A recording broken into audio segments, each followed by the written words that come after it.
Tumalsik ang dugo sa sementadong kalsada sa harap ng barangay hall habang nakahandusay si Liza, nanginginig ang kamay at pilit pinipisil ang sugat sa kanyang tiyan, at sa gitna ng ingay ng tricycle at sigawan ng mga tao, narinig niya ang pamilyar na boses na hindi niya inaasahang maririnig sa ganitong sandali. Huwag kang gagalaw, Liza. Huwag kang gagalaw. Nanginginig din ang tinig ni Marco habang lumuluhod sa tabi niya, nangingitim ang kanyang pantalon sa dugo, at saglit silang nagkatitigan. Isang maikling sandali na puno ng mas matagal na kasaysayan kaysa sa mismong sandaling iyon, dahil sa mga mata ni Liza, malinaw ang tanong na matagal na niyang kinikimkim, bakit? Humigpit ang paghinga niya, parang bawat hinga ay may kasamang kutsilyong umiikot sa loob ng kanyang dibdib, at habang papalapit ang mga tanod at may sumisigaw ng tumawag kayo ng ambulansya, napansin niyang nanginginig ang kamay ni Marco hindi lang dahil sa takot, kundi dahil sa pagkilala-kilala niya ang taong gumawa nito, at mukhang alam din ni Marco kung sino. Sa gilid ng kalsada, may nakahandusay na motorsiklo, umiikot pa ang gulong, at ang amoy ng usok ng tambucho ay humahalo sa amoy ng dugo, pawis, at alikabok, isang tipikal na hapon sa isang masikip na barangay sa Quezon City, pero biglang naging eksena ng krimen. Marco mahina niyang sambit, halos hindi marinig, pero sapat para mapapikit si Marco, para bang gusto niyang pigilan ang mga salitang susunod. Huwag ka nang magsalita, darating na ang ambulansya, sagot niya, pilit pinapakalma ang sarili, pero ang boses niya ay basag.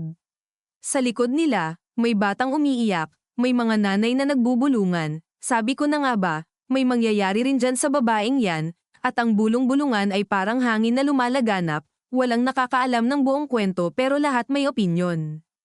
Ilang segundo ang lumipas pero pakiramdam ni Liza ay parang oras na ang dumaan, at sa bawat segundo, mas lumalalim ang pakiramdam niyang may tinatago si Marco, hindi lang ngayon, kundi matagal na. Biglang may sumingit na tanod, "Sir, umatras po muna kayo," pero ayaw umalis ni Marco, hawak pa rin niya ang kamay ni Liza, parang doon lang siya nakakapit sa katotohanan. Sa malayo, narinig ang sirena ng ambulansya, papalapit, papalakas, at sa tunog na iyon, parang nagising ang buong paligid sa katotohanang ito ay hindi na tsismis, hindi na kwento totoo na, may dugo, may sugatan, at may salarin. Habang inaangat si Liza sa stretcher, napatingin siya sa langit, kulay abo, mabigat ang ulap, at sa loob niya, may alaala na biglang sumingitisang tahimik na hapon sa probinsya, sa lumang bahay ng lola niya sa Batangas, kung saan unang nagkakilala sina Liza at Marco, at kung saan nagsimula ang lahat ng lihim na ngayon ay parang bumabalik para singilin siya. "Huwag mo akong iwan," Marco bulong niya, halos wala ng lakas, at ang mga salitang iyon ay parang kutsilyong tumama sa dibdib ni Marco, dahil alam niyang may bagay siyang ginawa o hindi ginawa na posibleng dahilan kung bakit nangyari ito. Sa loob ng ambulansya, malamig ang hangin, amoy antiseptic, at ang tunog ng monitor ay parang metronome ng buhay at kamatayan. Bawat beep ay paalala na may oras pa, pero limitado. Ang nurse ay mabilis kumilos, BP dropping, kailangan nating bilisin, habang si Marco ay nakaupo sa gilid, nanginginig ang tuhod, at pilit inaalala ang huling beses na nag-usap sila ni Liza ng maayos, hindi yung may halong galit, hindi yung puno ng paratang. "Hindi mo ako pinakinggan noon," biglang pumasok sa isip niya ang boses ni Liza mula sa isang linggo na ang nakalipas, sa loob ng isang maliit na coffee shop sa May Cubao, kung saan nagkita sila matapos ang ilang buwan na hindi nag-uusap. Flashback, ang ilaw ng kafe ay mainit, may mahinang tugtog ng OPM, at ang amoy ng kape ay nakaka-relax, pero ang pagitan nila ay parang may malamig na pader. "Marco, may problema tayo," diretsyong sabi ni Liza noon, nakapulupot ang kamay sa tasa ng kape, parang doon siya kumukuha ng lakas. "Anong problema?" Kunwaring inosenteng sagot ni Marco, pero sa loob niya, alam na niya kung saan papunta ang usapan. "Huwag mo akong gawing tanga. Alam kong may tinatago ka sa akin," mariin ang boses ni Liza, pero may halong sakit. Saglit na natahimik si Marco, tumingin sa paligid, parang umaasang may makikitang sagot sa ibang tao, pero wala, sila lang dalawa ang nasa mundong iyon. "Hindi lahat ng bagay kailangan mong malaman," sagot niya, mababa ang boses, pero sapat para marinig ang pagtatanggol. "Ako ang asawa mo, Marco." Halos pabulong na sigaw ni Liza, may hiya pa rin sa ibang tao, pero hindi na kayang pigilan ang emosyon. "At bilang asawa mo, may karapatan akong malaman kung bakit may mga taong sumusunod sa akin, kung bakit may tumatawag sa akin na hindi nagsasalita, kung bakit pakiramdam ko hindi na ako ligtas kahit sa sarili kong bahay. Sa puntong iyon, napayuko si Marco, at doon nagsimulang magduda si Liza dahil ang katahimikan niya ay hindi pagtanggi, kundi kumpirmasyon.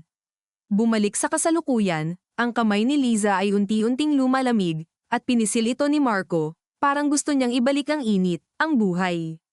Liza, please kapit ka lang, bulong niya, pero sa loob niya, may bumubulong din, isang mas madilim na boses, huli na ba ang lahat? Sa ng isang pribadong ospital sa East Avenue, mabilis ang galaw ng mga nurse, ang ilaw ay masyadong maliwanag, halos masakit sa mata, at ang amoy ng disinfectant ay parang kumakapit sa balat.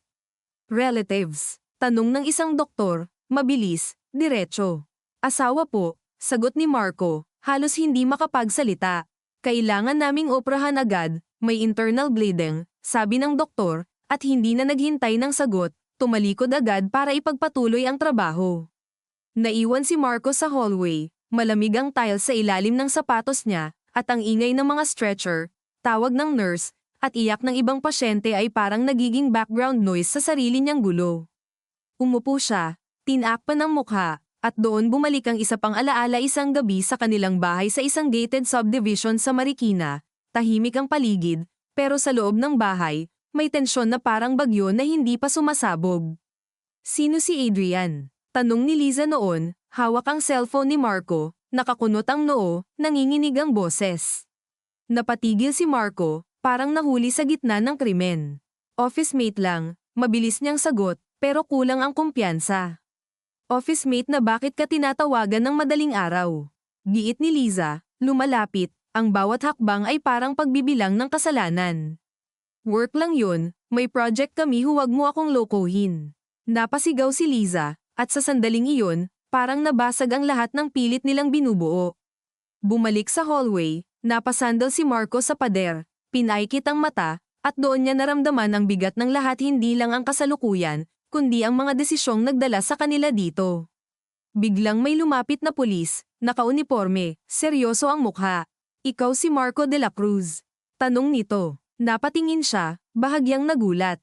Opo, kailangan ka naming kausapin. May ilang saksi na nagsasabing may kinalaman ka sa nangyari sa asawa mo. Parang tumigil ang mundo ni Marco. Ano? Hindi totoo yan, mabilis niyang depensa, pero sa loob niya, alam niyang hindi ganoon ka-simple. Sumama ka muna sa amin, sabi ng pulis, hindi agresibo, pero hindi rin nagbibigay ng pagpipilian. Tumingin si Marco sa pinto ng operating room, sarado, may ilaw na in use, at sa likod ng pintong iyon, ang buhay ni Liza ay nakasabit sa manipis na sinulid. Sa kabilang banda, sa isang madilim na sulok ng barangay, may isang lalaking nakasandal sa pader, naninigarilyo, at pinapanood ang mga ilaw ng pulis at ambulansya mula sa malayo. Akala mo ba matatapos na ta, Marco? Bulong niya sa sarili, at sa mata niya, may galit na matagal ng kinikimkim, at isang plano na hindi pa tapos. Akala mo ba matatapos na ta, Marco? Bulong niya sa sarili, sa kamarahang tinapakan ng upos ng sigarilyo hanggang tuluyang maduraj sa basang semento, at sa maliit na galaw na iyon ay parang may kung anong lumang galit na matagal na niyang pinipigilang sumiklab na naman. Hindi siya umalis agad sa madilim na eskinita. Nanatili lang siyang nakatingin sa ospital sa dulo ng kalsada, sa mga ilaw na kumikislap, sa mga aninong papasok at palabas na parabang wala namang tunay na nakakaunawa kung gaano kalalim ang pinagmulan ng gulong ito. Basa ang hangin, may banta ng ulan, at ang mga poste ng ilaw sa gilid ng daan ay naglalabas ng maputlang dilaw na liwanag na lalo lang nagpatingkad sa pagod sa kanyang mukha. Ang pangalan niya ay Daniel Soriano, pero sa barangay na kinalakihan niya, mas kilala siya bilang Dandan, ang lalaking hindi nakatapos ng kolehiyo, ang anak ng dating driver ni Don Ernesto de la Cruz, ang ama ni Marco, at ang lalaking unti-unting nawalan ng mukha sa sarili niyang komunidad matapos mapagbintangan sa isang kasalanang hindi niya naman ginawa nang magumpisa ang pagbagsak ng pamilya nila. Huminga siya ng malalim, napasandal sa malamig na pader, at sa isip niya ay muling bumalik ang eksenang hindi pa rin niya kayang patawarin ng kanyang ina, nakaluhod sa sala ng lumang bahay ng mga De La Cruz sa San Juan, nagmamakaawa na huwag silang paalisin sa staff quarters matapos mapagbintangang nagnakaw ng pera sa petty cash ng negosyo. Habang si Don Ernesto ay nakatayo lang, malamig ang mukha, at si Marco, na no'y binata pa, ay nakasandal sa hagdanan, tahimik, nakatingin, walang sinasabi. Minsan, iniisip ni Daniel na mas masakit ang katahimikan ng mga taong may kapangyarihan kaysa sa tahasang pang-api. Kung sumigaw sana si Marco noon. Kung nagsabi sana ito ng, hindi nila gagawin yan. Kung gumalaw man lang sana. Pero wala. At dahil wala, nagbago ang direksyon ng buhay nila. Samantala, sa loob ng presinto ilang kanto mula sa ospital, nakaupo si Marco sa harap ng mahabang bakal na mesa, nakaharap sa electric fan na umiingit sa bawat ikot, at ramdam niya ang lagkit ng pawis sa batok kahit malamig ang gabi. Ang fluorescent light sa kisame ay nangingitim na sa gilid, kumikislap paminsan-minsan, at ang mga dingding na kupas ang pintura ay may bakas ng lumang tape at mga nakadikit na memo. Sa isang sulok, may dalawang pulis na nagkakape sa paper cup, mababa ang usapan, parang walang buhay na nakasalalay sa kasalukuyang interogasyon.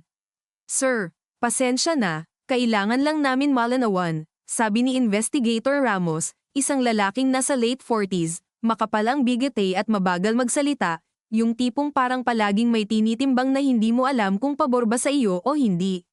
"May saksi kasi na nagsasabing ilang araw na kayong nag-aaway ng asawa mo. May isa pang nagsabi na may lalaki raw na pinagmulan ng isyu ninyo." Pagkatapos niyang sabihin iyon, inilapag niya sa mesa ang maliit na notebook, saka dahan-daang pinahihit ang ballpen sa pagitan ng mga daliri. Hindi agad sumagot si Marco. Nakatingin lang siya sa gasgas sa ibabaw ng mesa, sa mga ukit ng pangalan at petsa, sa mga marka ng mga taong nauna sa kanya rito, at pumasok sa isip niya ang nakakasukang pakiramdam na baka sa unang pagkakataon sa buhay niya, wala nang kayang magsalba sa kanya ang apelyido niya. "May problema kami ng asawa ko," sabi niya sa wakas, tuyo ang lalamunan. "Pero hindi ko siya sasaktan." "Hindi yan ang tanong ko," malamig na sagot ni Ramos. "Ang tanong ko, sino si Adrian?" Dahan-daang itinaas ni Marco ang tingin. Sandali siyang napatitig sa investigador. Sa pangalan pa lang, may gumapang ng hiya at galit sa kanyang sikmura. Ayaw niyang sabihin. Hindi dahil gusto niyang magsinungaling, kundi dahil sa mismong pagbuka pa lang ng bibig niya para ilarawan ang totoo, parang aminin na rin niyang totoo ang lahat ng bagay na tinakbuhan niya ng ilang taon. "Kaopisina ko," maikling sagot niya. "Dating kaopisina, ngayon consultant na lang sa project. At bakit siya relevant sa pananaksak sa asawa mo?" Napahigpit ang hawak ni Marco sa gilid ng silya. Sa loob-loob niya, gusto niyang isiga na hindi iyon simpleng tanong. Hindi iyon tungkol sa relasyon lang, o selos, o iskandalo. Kasama sa pangalang iyon ang lahat ng pagtataksil na hindi niya kayang ipaliwanag kahit sa sarili niya. Lahat ng gabing umuuwi siya sa bahay pero ang isip niya ay nasa ibang tao. Lahat ng umagang tinitingnan niya si Liza habang tulog at naiisip na mahal niya ito, pero hindi iyon sapat na dahilan para maging tapat. Lahat ng pagkakataong sinabi niya sa sariling maayos din ito, nalilipas din, na kontrolado pa niya. Hanggang sa hindi na. "Hindi ko alam kung relevant siya," sagot ni Marco, pero kahit siya alam niyang mahina ang dating ng sinabi niya. "May pinagtatalunan kami ni Liza tungkol sa kanya." "Anong klaseng pinagtatalunan?" Umusad ang oras sa pagitan nila na parang lumapot ang hangin. Mula sa labas ng opisina, may narinig na nagtatype, may tumawa sandali, may dumaan na nakaposas. Ang mundo ay nagpatuloy kahit pakiramdam ni Marco ay bumubukas ang sahig sa ilalim niya. "Akala ni Liza may relasyon kami," marahan niyang sabi. At totoo ba? Hindi agad siya nakasagot. Umangat bumaba ang dibdib niya. Naramdaman niyang nanginginig ang mga daliri niya kaya itinago niya ang mga kamay sa ilalim ng mesa. Ang tanong ay diretso, walang paligoy, at sa sobrang linaw ay wala siyang mapagtataguan. Naalala niya si Adrian, ang paraan nitong ngumiti kapag pinipigilan ng inis, ang boses nitong mas kalmado kaysa sa kanya, ang gabing pareho silang nagpaiwan sa Makati office dahil sa bidding documents at umulan ng malakas hanggang wala nang masakiyan. Naalala niya ang ilaw sa pantry, mapatla at nakakapagod, ang amoy ng instant coffee, ang katahimikan na hindi awkward kundi mapanganib, dahil sa katahimikang iyon niya unang naramdaman na may bahagi ng sarili niyang matagal na nakaipit at gustong huminga. Hindi niya planado, hindi niya rin pinili ng isang bagsakan. Pero nang mangyari, nang may isang gabing inamin ni Adrian na naiintindihan siya nito sa paraang hindi nagawa ni Liza, hindi siya umatras. At iyon ang pinakamalaking kasinungalingang pinanghawakan niya, na ang hindi pag-atres ay hindi rin aktibong panloloko. May nangyari sa amin, halos pabulong niyang sabi. Hindi nagsalita si Ramos agad. Sumulat lang ito. Ang tunog ng ballpen sa papel ay parang gasgas sa balat. Gaano katagal? Ilang buwan. Alam ng asawa mo. Recently lang niya nalaman. At pagkatapos, napapikit si Marco. Naghiwalay kami ni Adrian. Sinubukan kong ayusin ang sa amin ni Liza. Sa sariling pandinig niya, ang salitang ayusin ay parang biro. Paano mo aayusin ang isang buhay na binutas mo na gamit ang mga kasinungalingan? Paano mo sasabihin sa babaeng araw-araw mong nakasabay sa hapag, nakapiling sa bahay, nakabahagi sa plano ninyong magkaanak balang araw, na habang nagtatanim siya ng tiwala, palihim mong winawasak ang pundasyon? Bago pa makapagsalita si Ramos, bumukas ang pinto at may batang pulis na pumasok. Sir, tumawag po ang ospital. Stable na raw po pero critical pa rin. Inoperahan na. Sandaling napayuko si Marco. Hindi iyon ginhawa. Isa lang itong pagpapa-extend ng takot. Stable pero critical. Buhay pero maaaring magbago ang lahat. Pwede na ba akong pumunta roon? Mabilis niyang tanong. Tiningnan siya ni Ramos ng matagal bago nagsalita. Hindi ka pa namin dini-detain. For question ka pa lang. Pero huwag kang aalis nang hindi namin alam. At isang bagay pa, Marco. Ano yun? May CCTV kaming tinitingnan mula sa convenience store sa tapat ng barangay hall. May kuha ng lalaking posibleng sumunod sa asawa mo bago siya nasaksak. Mukhang pamilyar siya sa inyo. Tumigas ang likod ni Marco. May kung anong dumaan sa isip niya, isang mukha mula sa nakaraan na ayaw niyang pangalanan agad. Kapag may naalala ka, dagdag ni Ramos, mas mabuting sabihin mo ng maaga. Baka sa susunod hindi na ikaw ang nagtatanong kung may oras pa. Sa ospital, ang koridor papuntang Aiko ay mahaba at malamig, at bawat yapak ni Marco ay parang hindi sigurado kung saan lulugar. Ang ilaw ay malinis, maputi, halos walang anino, pero sa kanya, parang mas marami pang bagay ang hindi nakikita kaysa nakikita. Sa waiting area, may mga plastik na upuan na magkakadikit, may vending machine na kumikislap ang ilaw, at may dalawang pamilyang magkahiwalay na tahimik na nagdarasal. Ang katahimikan sa ganitong lugar ay hindi totoong katahimikan. Puno ito ng pigil na hikbi, mahihinang pag-uusap, tunog ng tsinelas, at kahilingan sa Diyos na madalas hindi nabuo ang porma dahil sa pagod. Nakita niya roon si Tita Nena, ang ina ni Liza, nakaupo ng tuwid pero halatang lupaypay na ang katawan. May hawak itong rosaryo, at kahit hindi mabilis ang kilos, mahigpit ang pisil sa bawat butil na para bang doon nakasabit ang huling kontrol niya sa sitwasyon. Pagkakita pa lang kay Marco, nagbago ang mukha nito. Walang eksena agad. Mas masakit ang una nitong ginawa ang mabagal na pagtayo, ang tingin mula ulo hanggang paa, at ang ilang segundong pananahimik bago sabihin, huwag mo akong sasabihang hindi mo alam kung bakit nangyari ta. Huminto si Marco sa tapat niya. Hindi niya alam kung lalapit ba siya o mananatiling may distansya. Tita, huwag mo muna akong tawaging ganyan. Ang boses ni Tita Nena ay hindi malakas, pero may talim. Noong una pa lang, sinabi ko na kay Liza, may mali sa'yo. Hindi dahil masama ka, kundi dahil may mga bagay kang hindi kayang aminin kahit nakakasakit na. Napalunok si Marco. Sa gilid ng paningin niya, nakita niyang nakatayo rin pala si Bea, nakababatang kapatid ni Liza, nakascrubs pa mula sa duty nito sa isang government hospital sa Maynila. Bilang nurse, sanay si Bea sa dugo, sa pasyente, sa pagkamatay, pero ngayon, kitang-kita ni Marco na iba kapag kapatid mo ang nasa kama.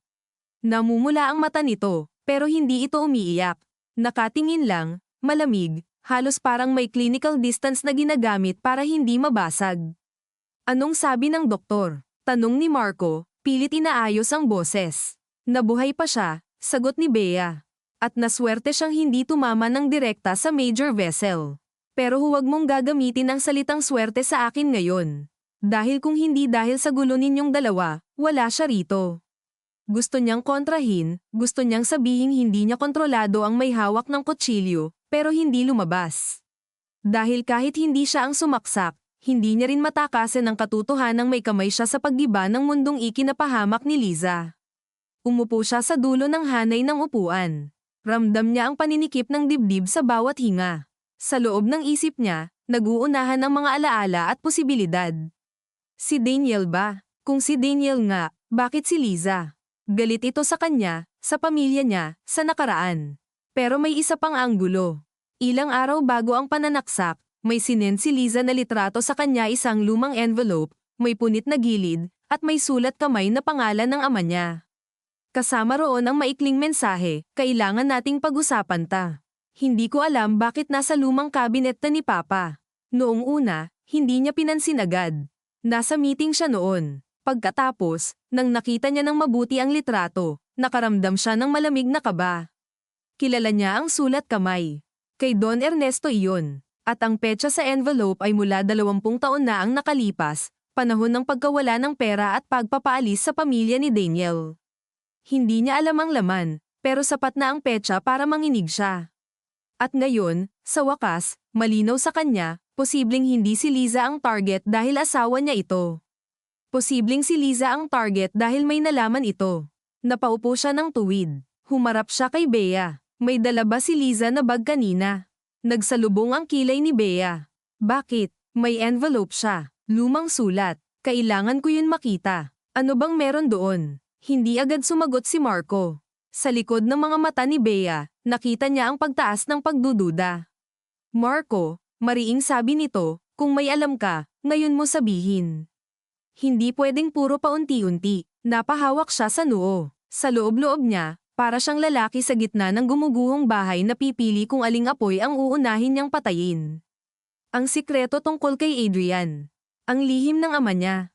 Ang galit ni Daniel. Alin ang uunahin kung lahat ay posibleng pumatay ng natitira pang relasyon? May lumang isyu sa pamilya namin, sabi niya sa huli. May taong napahamak dahil sa tatay ko. At posibleng may ebidensyang hawak si Liza. Posibleng. Ulit ni Bea, halos mapatawa sa galit.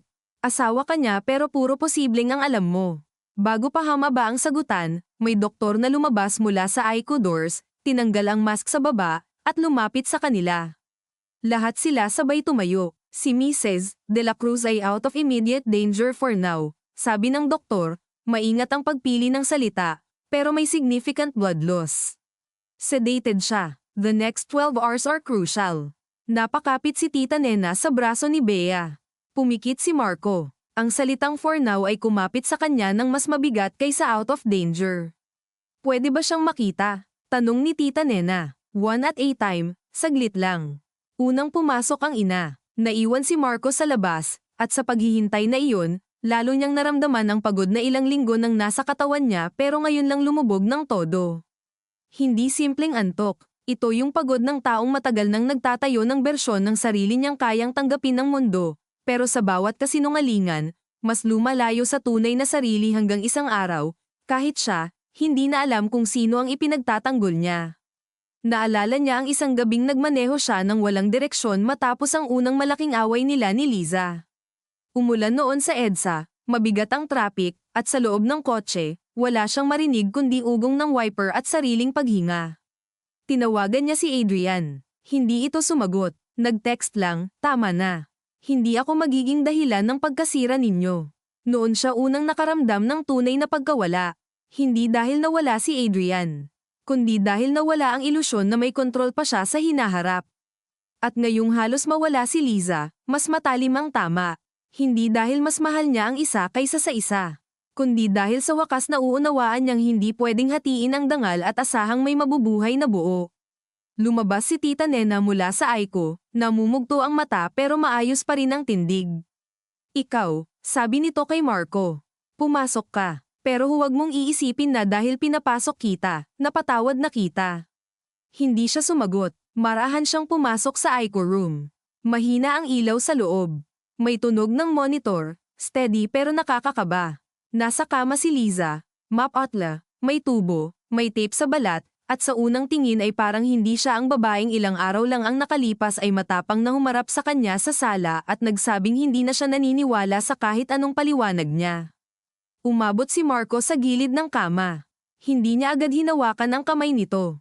Natakot siya. Parang wala siyang karapatang dumampi matapos ang lahat. Pero nang makita niyang may kaunting galaw ang daliri nito, dahan-dahan siyang lumapit at marahang humawak. Mainit pa rin. Buhay pa rin. Liza, Bulong niya, at sa simpleng pagbigkas ng pangalan nito ay may kung anong bumigay sa dibdib niya. Hindi ko alam kung naririnig mo ako. Sana hindi mo muna marinig lahat. Kasi wala pa akong maayos na sasabihin. Napatawa siya ng mapait, saka yumuko. Kasalanan ko ta. Hindi lahat. Pero sapat para hindi ako makatulog kahit mabuhay ka pa. Tinitigan niya ang mukha nito, ang maliliit na gallows sa pisngi, ang pagkaputla ng labi, at ang hindi niya inaasahan ay hindi awa sa sarili kundi hiya. Malalim, mabigat, pilit niyang nilulunok pero ayaw umalis. May sulat ka bang nakita? Mahina niyang tanong, kahit alam niyang walang sagot. Kung naririnig mo ako sana hindi mo muna ako husgahan sa hindi ko pa nasasabi. O baka wala na talaga akong karapatang humingi ng ganyang pabor.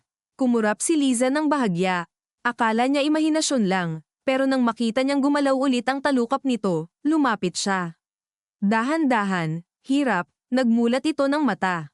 Hindi buo, malabo, pero gising. Nanigas si Marco. Liza, ako ta. Umangat ng kaunti ang tingin ni Liza sa kanya. Sa ilalim ng gamot at sakit, may natitira pa ring kamalayan sa mata nito. Humigpit ng kaunti ang mga daliri nito sa kamay niya, saka halos hindi gumalaw ang labi. Yumuko si Marco para marinig. Isang salitang putol, gasgas sa lalamunan, pero malinaw sapat para manlamig siya. Drawer. Sumunod ang isang mabigat na hinga. Blue folder. Nanlaki ang mata ni Marco. Bago pa siya makapagsalita, pumikit ulit si Liza, bumalik sa mabigat na pagkasedate. Nakatayo lang siya roon, parang may kidlat na dumaan sa gulugod niya. Blue folder. Sa bahay nila, o sa lumang condo unit ng ama niya. At kung ano man ang laman noon, sapat para habulin si Liza, sapat para sumiklab muli ang galit ng isang lalaking tulad ni Daniel, at sapat para baklasin ang huling pader ng katahimikang pilit itinayo ng pamilya niya sa loob ng 2 dekada. Paglabas niya ng Aiko, naghihintay na si Investigator Ramos sa dulo ng koridor, may hawak na brown envelope at mukha ng taong may bagong piraso ng puzzle. Marco, sabi nito, dahan-dahan ngunit direkta, nahanap na namin ang larawan mula sa CCTV. Kailangan mong tingnan ngayon, at bago ka pa magsinungaling ulit sa akin o sa sarili mo, may isa pa akong sasabihin. Tumigil si Marco sa harap niya. Ano yun? Inilahad ni Ramos ang isang printed still image. Malabo pero sapat, isang lalaki, sombrero, hoodie, nakatagilid ang mukha. Kilala niya. Hindi dahil sa kasalukuyang itsura, kundi sa tindig. Sa panga, sa paraan ng balikat, Daniel. Ngunit bago pa siya tuluyang makapagsalita, idinagdag ni Ramos, may kasama siyang babae ilang oras bago ang insidente. At ang babaeng iyon ay hindi ang asawa mo. Si Adrian siya, hindi ba? May kasama siyang babae ilang oras bago ang insidente. At ang babaeng iyon ay hindi ang asawa mo. Si Adrian siya, hindi ba? Parang may malamig na bakal na ipinasok sa tiyan ni Marco sa paraan ng pagkakabanggit ni Ramos sa pangalang iyon, diretso, walang pag-ikot, walang awa, at sa loob ng ilang segundo ay hindi siya nakakilos dahil ang pinakakinatatakutan niyang mangyari ay hindi lang basta paglalantad ng sikreto kundi ang pagkakataong magsanib ang lahat ng lihim sa iisang gabi at sabay-sabay siyang singilin.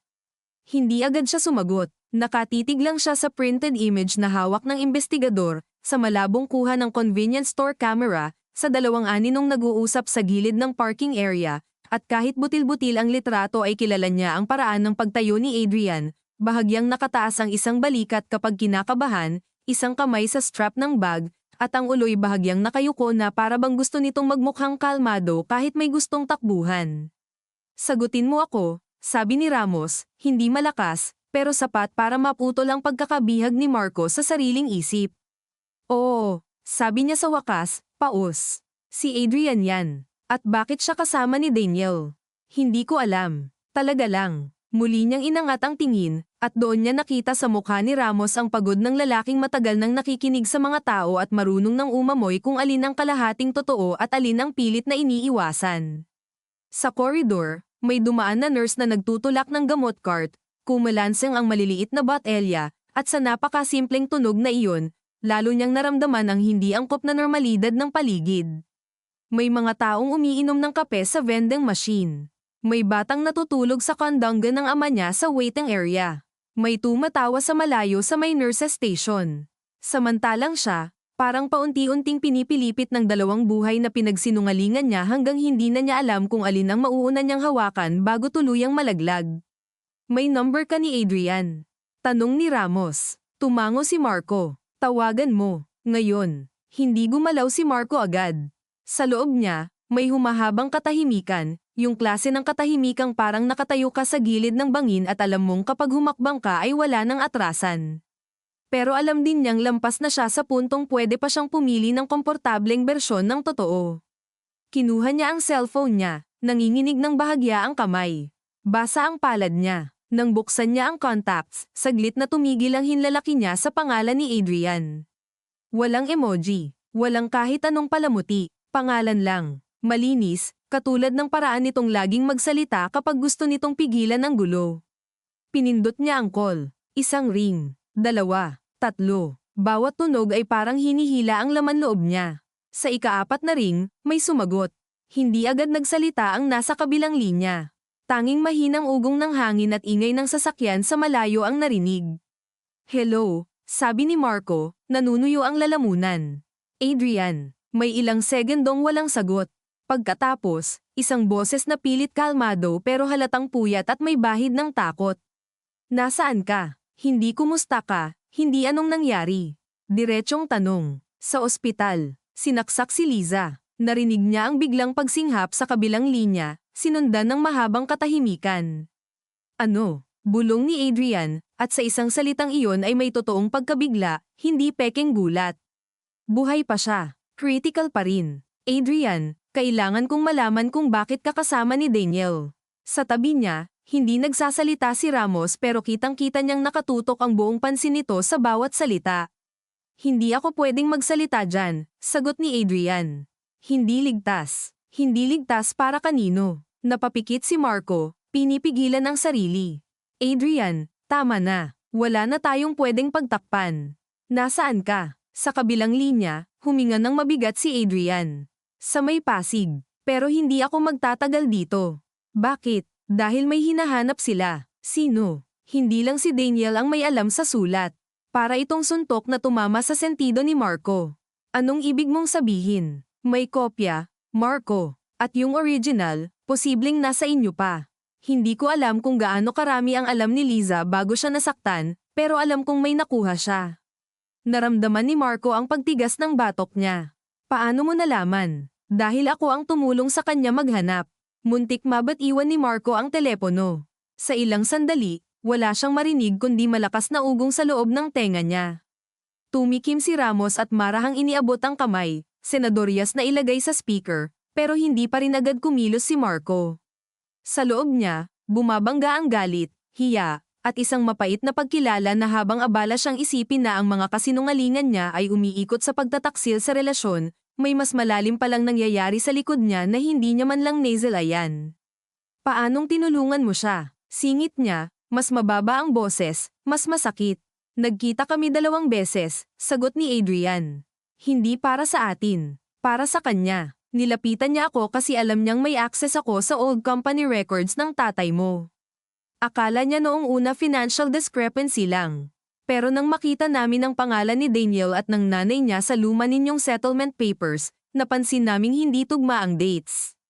At may isang notarized affidavit na nawawala. Muling umikot ang paligid ni Marco. Naalala niya bigla ang lumang study ng ama niya, ang amoy ng kahoy at papel, ang locked cabinet na pinagbabawalan silang galawin noong bata pa sila, at ang isang beses na nahuli siya ng ama niyang nakikialam sa drawer at pinagsabihan ng may malamig na tono, may mga dokumentong hindi para sa mga batang usisero. Noon ay simpleng takot lang ang naramdaman niya. Ngayon, nararamdaman niyang may bahagi ng buhay nila na sadyang itinayo sa pagtatakip. Naka-speaker ka ba? Tanong ni Adrian bigla. Saglit na nagatubili si Marco. Pagkatapos ay pinindot ang speaker at itinapat ang telepono sa pagitan nila ni Ramos. Oo, sabi niya. Nandito ang investigador. Tahimik si Adrian ng ilang segundo, saka nagsalita ng mas maingat. Hindi ako nagtangka saktan si Liza. Hindi rin si Daniel ang inaasahan kung gagalaw ng ganito. Nagkita kami kanina kasi may gusto siyang kunin kapalit ng impormasyon. Anong impormasyon? Tanong ni Ramos, mabilis pero kontrolado. Tungkol sa affidavit, sagot ni Adrian. May hawak si Daniel na photocopy. Gusto niyang ibigay kapalit ng original na nasa blue folder daw. Sabi niya, kung ilalabas ang original, hindi lang si Don Ernesto ang babagsak kahit patay na siya. Pati si Marco. Napahawak si Marco sa gilid ng pader. Ako. Bakit ako? Dahil may pirma mo raw sa isang document noong 22 ka, sabi ni Adrian. Pang-cover sa transfer ng pera. Baka hindi mo alam ang buong context noon, pero legal ka ng adult.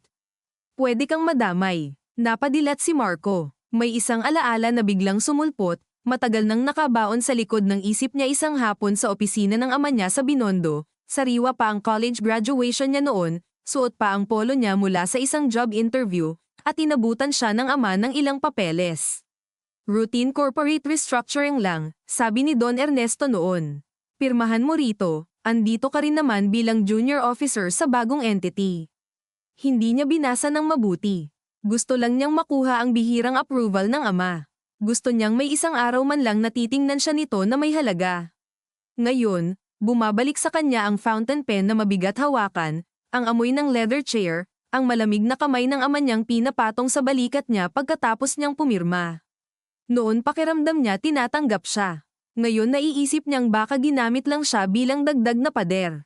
Anong nangyari kanina? Tanong ni Ramos. Mula umpisa. Huminga si Adrian ng malalim. Nagkita kami ni Daniel sa gas station sa C5 Service Road, alas 5. Gusto ko sanang kunin yung photocopy para maitugma sa nahanap namin ni Liza. Galit siya, hindi lang kay Marco, sa buong pamilya. Pero may isa siyang linyang paulit-ulit hindi raw niya layong patayin si Liza. Gusto niya lang matigil ang pagtatago at mapilitang magsalita ang tamang tao. At sino ang tamang tao sa tingin niya? Tanong ni Ramos. Si Marco. O mas tamang sabihin, ang guilt ni Marco.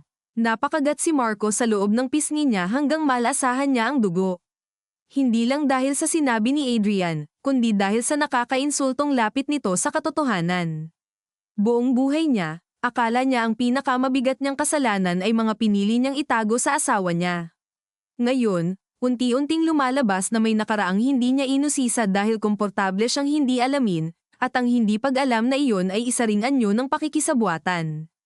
Pagkatapos ng gas station, tanong ulit ni Ramos, naghiwalay kami. Sabi niya may kakausapin siya. Akala ko si Marco. Hindi ko alam na si Liza pala. Nagsalubong ang kilay ni Marco. Bakit hindi mo sinabi sa akin na nakikipagkita ka kay Liza? Ano ang gusto mong sabihin ko? Biglang tumaas ang boses ni Adrian, hindi sigaw pero basag na ang pagpipigil. Na habang sinusubukan kong umiwas sa'yo dahil wala nang mabuting maidudulot ang kahit anong natitira sa atin, nilapitan ako ng asawa mo para ipakita ang dumi ng tatay mo. Na mas matapang siyang humarap sa totoo kaysa sa ating dalawa. Ano ang gusto mong marinig, Marco? Tumahimik si Marco. Sa bawat salitang narinig niya, lalong lumiit ang pakiramdam niya sa sarili. Hindi dahil pinapahiya siya, kundi dahil may bahagi roong alam niyang totoo. Si Liza, na ilang linggo niyang inakalang puro sakit at galit lang ang iniikot sa kanila, palay tahimik na kumikilos para intindihin ang buhol na matagal nang hindi pinapansin ng pamilya niya. At siya, abala sa pagligtas ng hitsura, ng kasal, ng reputasyon, na ni hindi niya napansing ang totoong panganib ay nasa ilalim mismo ng apelyidong ipinagtatanggol niya. Nasaan ka eksakto? Tanong ni Ramos. Narinig ang paghinga ni Adrian. Sa lumang apartment ng pinsan ko malapit sa Rosario. Pero hindi ako tatakbo. Susuko ako kung kailangan. May hawak akong screenshot ng messages ni Daniel at isang scan page mula sa photocopy. Ipapadala ko. Ipadala mo ngayon, sabi ni Ramos. Ilang segundo ang lumipas, saka tumunog ang cellphone ni Marco. Pumasok ang mga file. Binuksan agad ni Ramos. Ang unang image ay screenshot ng usapan. Maikli, putol-putol, pero malinaw ang tono. Daniel, sabihin mo sa kanya, kung gusto niya ng katotohanan, dalhin niya ang blue folder. Adrian, hindi siya sasama. Daniel, edi ang asawa. Mas matapang pa. Sumunod na image, isang scanned document na kupas ang pagkakatype, lumang notaryo, at sa ibaba, dalawang pangalan ang tumama kay Marco na parang batong inihagis sa mukha niya, Ernesto de la Cruz at Milagros Soriano. Sinundan iyon ng isang pariralang halos hindi na niya kailangang basahin ng buo para maintindihan ang ibig sabihin extrajudicial settlement and waiver of future claims. Humigpit ang panga ni Ramos. Settlement, bulong nito. Pero bakit may criminal angle ang pakiramdam ko rito? Dahil may annex iyon, sabi ni Adrian sa telepono. Aminado raw doon na hindi totoong nagnakaw ang nanay ni Daniel. Ginawa siyang fall person para mapagtakpan ang diversion ng company funds. Kapalit ng waiver, bibigyan sila ng tahimik na pera at pababayaan. Naramdaman ni Marco na unti-unting nanlalamig ang batok niya. Sa likod ng mga mata niya, nakita niya ang ina ni Daniel na nakaluhod, ang ama niyang nakatayo, ang sarili niyang batang anyo sa hagdanan, at ang pinakamasakit sa alaala ay hindi niya maalalang nagtanong man lang siya noon kung ano ba talaga ang nangyari. Asan ang original? Tanong ni Ramos. Hindi ko alam, sagot ni Adrian. Pero alam ni Liza na may copy ang nakatago sa blue folder. Baka sa bahay nila, baka sa lumang unit ni Don Ernesto sa Makati. Hindi kami umabot sa puntong iyon. Bakit? Dahil sumunod si Daniel nang makita niyang si Liza ang may hawak ng lead. At nang huli kaming nagkita sa coffee shop kaninang tanghali, sinabi ni Liza na kakausapin niya si Marco. Diretsahan. Sabi ko maghintay siya. Ayaw niya. Napayuko si Marco. Naalala niya ang ilang missed calls ni Liza kaninang hapon habang nasa presinto siya para sa isang unrelated business permit issue. Hindi niya agad sinagot. Inisip niyang another confrontation. Another round of pain he was not ready to absorb. Ngayon, ang hindi niya pagsagot ay may ibang timbang na. Makinig ka sa akin, sabi ni Adrian, at sa unang pagkakataon mula nang magsimula ang tawag ay hindi na ito nagsasalita para depensahan ang sarili kundi para ipasa ang isang mabigat na desisyon. Kung may blue folder sa bahay ninyo, huwag mong puntahan mag-isa. At huwag mong hintayang mauna si Daniel. Hindi ko alam kung hanggang saan ang kaya niyang gawin ngayon. Galit siya, pero mas delikado ang taong pakiramdam niya wala nang mawawala. May address ka? Tanong ni Ramos. Ibinigay ni Adrian ang eksaktong lokasyon nito. Sinulat iyon ng investigador, pagkatapos ay tumingin kay Marco. May kasama kaming kukuha sa kanya. Ako ang pupunta, sabi ni Marco agad, halos hindi nag-isip. Parehong napatingin sa kanya sina Ramos at Bea, na ilang sandali na palang nakalapit at narinig ang huling bahagi ng usapan. Hindi niya namalayan ang pagdating nito, pero naroon na ito, nakahalukip-kip, mapatla sa galit. Hindi ka pupunta kahit saan nang walang pulis, putol ni Ramos. At lalo ka nang hindi pupunta kung may emosyon kang bitbit na ganyan. May kailangan akong malaman. Hindi iyan dahilan para maging bayani ka bigla, singit ni Bea, pagod at matalim ang boses. Too late na para doon. Nasaktan siya sa sinabi nito, pero hindi siya kumontra. Sa totoo lang, wala na siyang lakas para ipagtanggol ang bersyon ng sarili niyang gustong paniwalaan. Sa halip, tumingin siya kay Bea at sa unang pagkakataon mula nang magkaisa ang lahat ng gulong ito sa iisang gabi, sinabi niya ang bagay na matagal niyang iniiwasan kahit sa sarili. Hindi ko alam kung anong klaseng tao ang tingin mo sa akin, sabi niya, mabagal, tuyo ang lalamunan, pero may mga bahagi roon na tama. Duwag ako sa mga bagay na dapat kong hinarap. At kung may nadamay dahil doon, hindi na mabubura. Pero kung may isang pagkakataon pang pigilan ang susunod na masisira, hindi ako uupo lang. Saglit siyang tinitigan ni Bea. Sa ilalim ng galit nito, may nakita siyang pagod, at sa pagod na iyon ay may katiting na pag-unawa na hindi kapatawaran. Hindi mo mailigtas ang ate ko sa pagiging tapat ngayon lang, malamig nitong sabi. Pero baka may mailigtas kang iba kung sa wakas magsasabi ka na ng buong totoo. Tumunog ang isa pang mensahe sa telepono. Mula kay Adrian. Isang larawan ng lumang susi na may asul na plastic tag at may sulat kamay na 2 letra, MU Makati Unit. Biglang bumalik sa isip ni Marco ang lumang kondominium ng ama niya sa Salcedo Village, isang lugar na bihira nilang puntahan noon, laging sinasabing meeting place o pahingahan, pero wala namang malinaw na paliwanag kung bakit kailangang may hiwalay pang unit ang isang lalaking may malaking bahay na. Isang beses lang siya nakapasok doon noong namatay ang ama niya, at sa burol pa, nang kailangan nilang kunin ang ilang gamit. Naalala niya ang amoy ng lumang aircon, ang makapal na kurtina, ang steel filing cabinet sa maliit na study area. Naramdaman niyang may bumagsak na bagong piraso sa gitna ng lahat. Nasa Makati, sabi niya. Sa lumang kondo ng tatay ko. Sigurado ka? Tanong ni Ramos. Hindi pa, sagot niya. Pero doon ako huling nakakita ng kabinet na pwedeng pagtaguan ng ganitong bagay.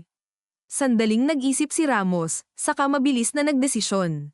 Fine, pupunta tayo. 2 sa team ko ang kukuha kay Adrian.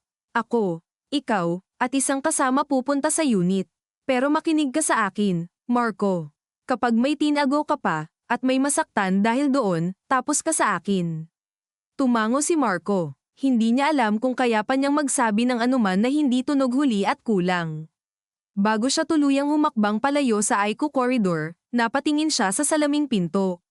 Sa refleksyon, nakita niya ang sarili gusot ang damit, mapatla, mata na parang ilang araw nang walang tulog, at sa likod ng refleksyong iyon, ang ilaw ng Aiko kung saan nakahiga si Liza, ang babaeng ilang buwan niyang sinaktan sa paraan ng dahan-daang pagtatago, at ngayon, kahit buhay pa, hindi na niya alam kung may mundong babalikan pa silang dalawa na hindi pandurog at peklat ang laman.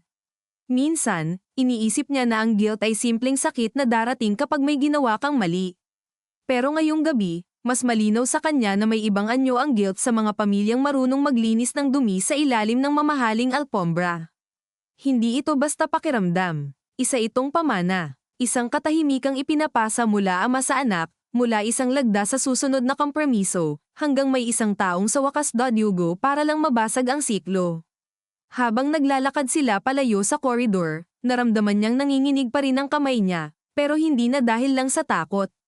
May kasama na iyong galit sa sarili, at isang mabigat na pagkaunawa na kahit anong makuha nila sa blue folder, kahit anong katotohanan ang lumabas sa unit ng ama niya, wala nang paraan para iligtas ang lahat. May isang bagay na mababawi. At may mas malaki na tuluyan ng mawawala, may isang bagay na mababawi. At may mas malaki na tuluyan ng mawawala. Hindi niya alam kung para iyon kay Liza, kay Adrian, kay Daniel, o sa sarili niya. Pero kumapit ang linyang iyon sa loob niya habang bumababa sila sa elevator ng ospital. Mabagal ang andar, may amoy ng disinfectant at lumang metal, at ang fluorescent light sa kisame ay naglalabas ng maputlang ilaw na lalong nagpatindi sa mga anino sa ilalim ng kanyang mga mata. Nasa tabi niya si Investigator Ramos, tahimik, nakapamulsa ang isang kamay habang ang isa ay hawak ang brown envelope at ang cellphone na puno na ng bagong ebidensya, at sa likod nila ay isang batang pulis na si Cruz, alerto ang tindig pero bakas ang pagod sa mukha. Walang nagsasalita, tanging ugong ng elevator at mahihinang yabag lang ang maririnig, at sa ganoong katahimikan, mas malakas ang sariling isip ni Marco. Paikot-ikot ang tanong, kung nahanap nila ang blue folder. Ano ang handa niyang isuko? Apelyido, kalayaan, natitirang pag-asa na kahit paano ay maibabalik pa ang buhay nila ni Liza sa dating porma. Ngunit sa bawat pagtatangka niyang isipin ang dating porma, agad iyong nababasag dahil wala namang totoong dating buo. Matagal nang may lamet, matagal nang may bulok na tabla sa ilalim ng sahig. Hindi lang niya pinapansin dahil sanay siyang mabuhay sa bahay na maayos tingnan mula sa labas. Pagsapit nila sa basement parking, sinalubong sila ng amoy ng gasolina, basang semento, at usok ng tambutso. Mahina ang ulan sa labas, patak-patak lang, pero sapat para mag-iwan ng manipis na hamog sa hangin. Ang ilaw sa parking slots ay malamlam at may ilang bahagi ng kisame na may tumutulong tubig sa balde.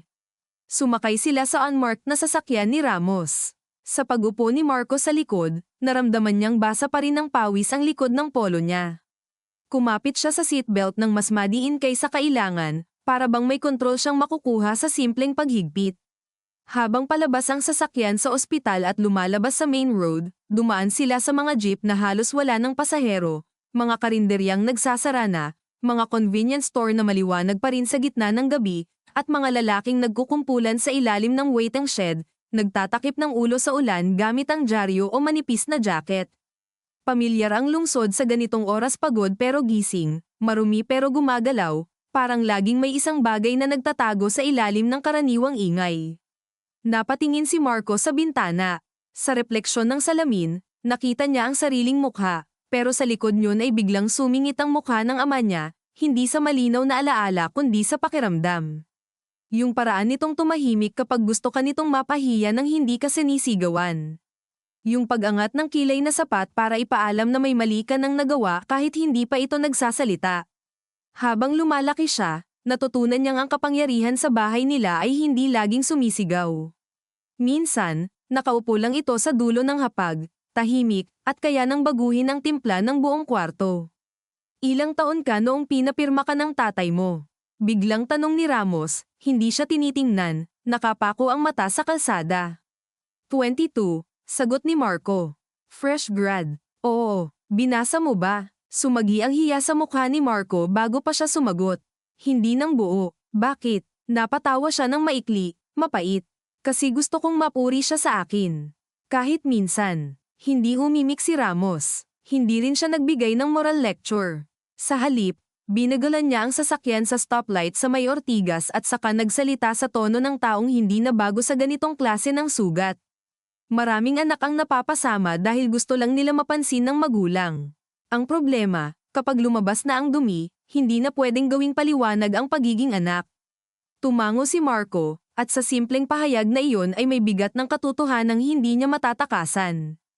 Ilang minuto pa, lumiko sila papasok sa tahimik at maayos na bahagi ng Makati. Iba ang hangin dito, hindi literal, pero sa pakiramdam. Mas maluwag ang kalsada, mas disiplinado ang ilaw, mas tahimik ang mga gusali, at ang mga condominium tower ay nakatayo na parang hindi nababasa ng parehong ulan na bumabagsak sa mga eskinita ng lungsod. Sa isang banda, ito ang mundong pinalaki siyang paniwalaan na ligtas, civilized, maayos. Sa kabilang banda, dito rin madalas itininatago ng mayayaman ang pinakamaruming sikreto nila sa likod ng lobby na mabango, sa likod ng guard na nakaayos ang uniforme, sa likod ng guest logbook na maingat ang sulat. Huminto sila sa harap ng lumang kondominium na kulay beige ang fasad at may bakas ng edad sa gilid ng mga bintana. Hindi ito bagong tower na kumikislap.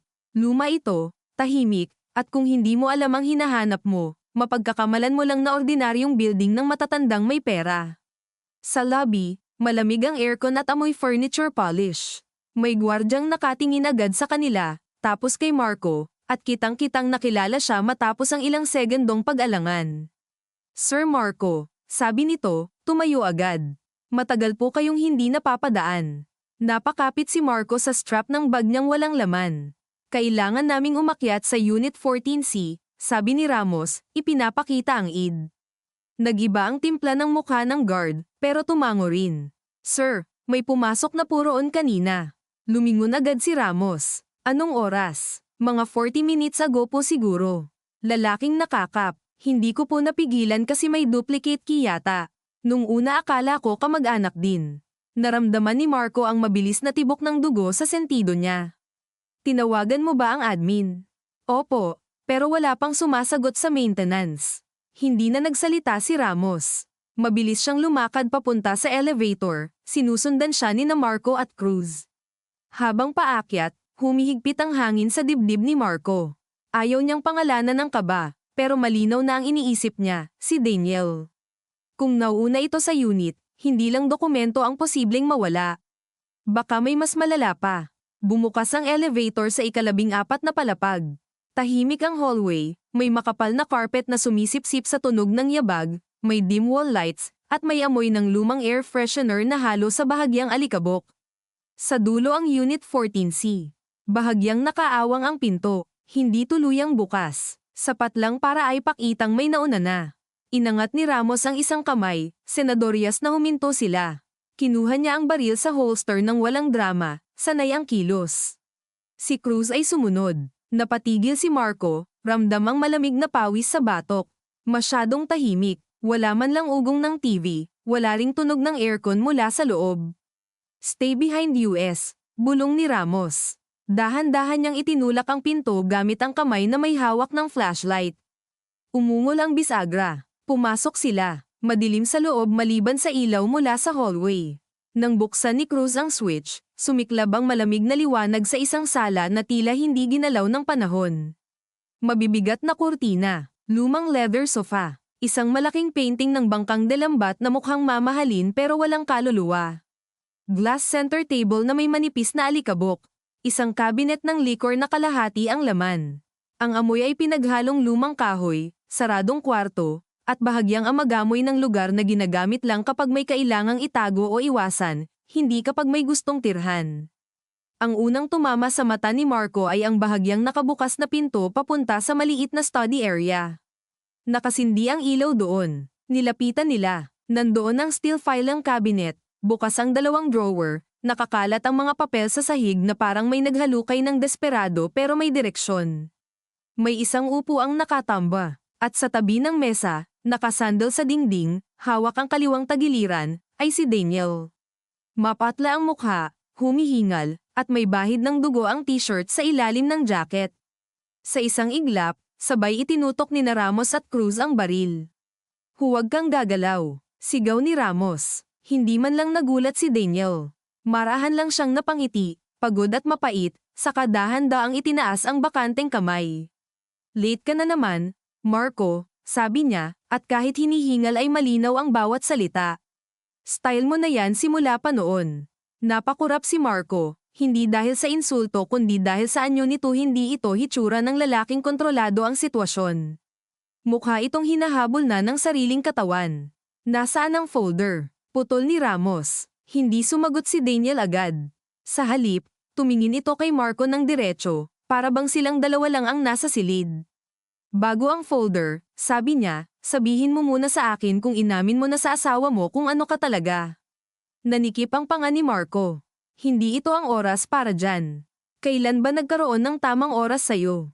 Saglit na napapikit si Daniel, humawak ng mas mariin sa tagiliran niya, at noon lang napansin ni Marco na hindi simpleng gasgas ang sugat nito. Malalim ang tulo ng dugo, kahit pinipisil. Anong nangyari sa'yo? Tanong niya, kusang lumabas kahit hindi niya planong magpakita ng malasakit. Tinamaan ka ba? Hindi ako bobo para barilin ang sarili ko, sagot ni Daniel, napangiwi. May nauna sa akin dito. Nagtinginan sina Ramos at Cruz. Mabilis na nilaibat ng mga mata ni Ramos ang silid. May bukas na bintana sa gilid, at sa sill ay may bakas ng basang sapatos. Sino? Tanong ni Ramos. Hindi ko nakita ng maayos, sabi ni Daniel, hirap huminga. Pagdating ko, may naghalongkat na. Nagkagulo. May hawak siyang folder, asol. Inagaw ko. Nasaksak ako. Nabitawan niya. Tumakbo siya sa fire exit. Bakit hindi mo hinabol? Tingnan mo nga ako. Sa kabila ng sitwasyon, may mapaklang katatawanan sa tono niya. Lumapit si Cruz, maingat, at sinipa palayo ang isang letter opener na nakahandusay sa sahig malapit sa paa ni Daniel. Hindi iyon ang pinangaksak sa kanya. Masyadong malinis. Ngunit sa likod ng filing cabinet, may nakalapat na asol na folder, basa ang gilid ng kaunting dugo. Tumigas ang dibdib ni Marco pagkakita roon. Sir, sabi ni Cruz. Lumapit si Ramos, dinampot iyon gamit ang panyo mula sa bulsa, saka binuklat ng mabilis. Makapal ang laman, lumang photocopies, notarized papers, bank transfer records, handwritten notes, isang maliit na brown envelope, at sa huling bahagi ay may isang set ng papeles na may pirma nga ni Marco. Hindi niya kailangang lumapit ng todo para makilala ang pirma niya. Sarili niyang sulat kamay, mas bata, mas kampante, mas ignorante. Parang may kung anong nabasag sa loob ng tadyang niya. Ambulansya muna, sabi ni Ramos kay Cruz, tumatawag na sa radyo. At ipasok ang Sintek. Hindi na kailangan ng drama, bulong ni Daniel, napapikit na naman. Hindi ako mamamatay ngayon. Hindi ikaw ang magdedesisyon niyan, sagot ni Ramos. Habang nakatutok pa rin ang baril ng bahagya pababa, lumapit si Marco kay Daniel, mabagal, may halong pag-iingat at hindi maipaliwanag na hilang parang kailangan niya itong harapin ng malapitan para tuluyang maniwala na ang lahat ng ito ay hindi na tsismis ng nakaraan. Paglapit niya, mas malinaw ang anyo ni Daniel, may puting buhok na sa gilid ng sentido, may malalim na guhit sa noo, at ang mga mata nito, kahit puno ng galit, ay hindi na bata. Biglang pumasok sa isip ni Marco ang batang si Dandan na minsang sumabay sa kanya sa pag-uwi galing school service dahil umuulan at nakisuyo ang driver na isakay muna ito sa backseat. Tahimik lang noon si Daniel, basang-basa ang tsinelas, at inabutan niya ng biscuit mula sa baon niya. Tinanggap nito pero hindi ngumiti. Isang maliit na alaala na matagal nang walang saysay, pero ngayong bumalik, mas masakit dahil ipinapaalala nitong hindi naman talaga sila estranghero noong simula. May pagkakataon sanang hindi humantong dito. Bakit si Liza? Tanong ni Marco, mababa ang boses. Kung galit ka sa amin, bakit siya? Tumingin si Daniel sa kanya ng ubod ng pagod. Hindi ko siya gustong patayin. Pero sinundan mo siya. Oo. Tinakot mo siya. Oo. At nasaksak siya. Hindi ako ang sumaksak. Tumigil si Marco. Sa loob niya, gusto niyang sabihing sinungaling, pero may kung anong pigil sa mukha ni Daniel na hindi mukhang simpleng depensa. Naniniwala ako na gusto mo akong kamuhian, sabi ni Daniel, at may karapatan ka. Mas madali para sa'yo yan. Mas simple. Ako ang halimaw, ikaw ang hindi nakakaalam. Pero hindi ganyan kasimple ang ginawa ng tatay mo. At hindi rin ganyan kasimple ang ginawa mo nang piliin mong huwag magtanong. Bawat salita ay tama ang bagsak dahil hindi ito dramatikong paninisi. Mas masakit parang diagnosis. Tahimik ang ilang segundo. Sa labas ng unit, may nagmamadaling yabag na ng paparating na emergency responders. Umuugong ang radyo ni Cruz. Sa study area, kumikislap ang ilaw mula sa sasakyan sa ibaba, sumasalamin sa salamin ng bintana. Sinundan ko siya, pagpapatuloy ni Daniel. Hirap na hirap pero pinipilit, kasi gusto kong makita kung ibibigay niya ba talaga sa pulis o sayo. Gusto kong siguraduhin na hindi na naman ako uuwi ng wala. Sa tapat ng barangay hall, may isa pang lalaking lumapit. Naka-helmet. Akala ko tao mo. Nag-away sila. Nang himasok ako. Nagkagulo. Bumunot ng kutsilyo yung lalaki. Tinulak ko si Liza. Siya ang tinamaan. Namilog ang mata ni Marco. Sino yung lalaki? Hindi ko nakita ang mukha. At tumakas ka. Napangiti si Daniel ng mapait. Tumakas ako kasi walang maniniwala sa akin. Hindi nakasagot si Marco. Dahil iyon ang pinakamasakit na bahagi, may sapat na dahilan si Daniel para paniwala ang walang maniniwala sa kanya.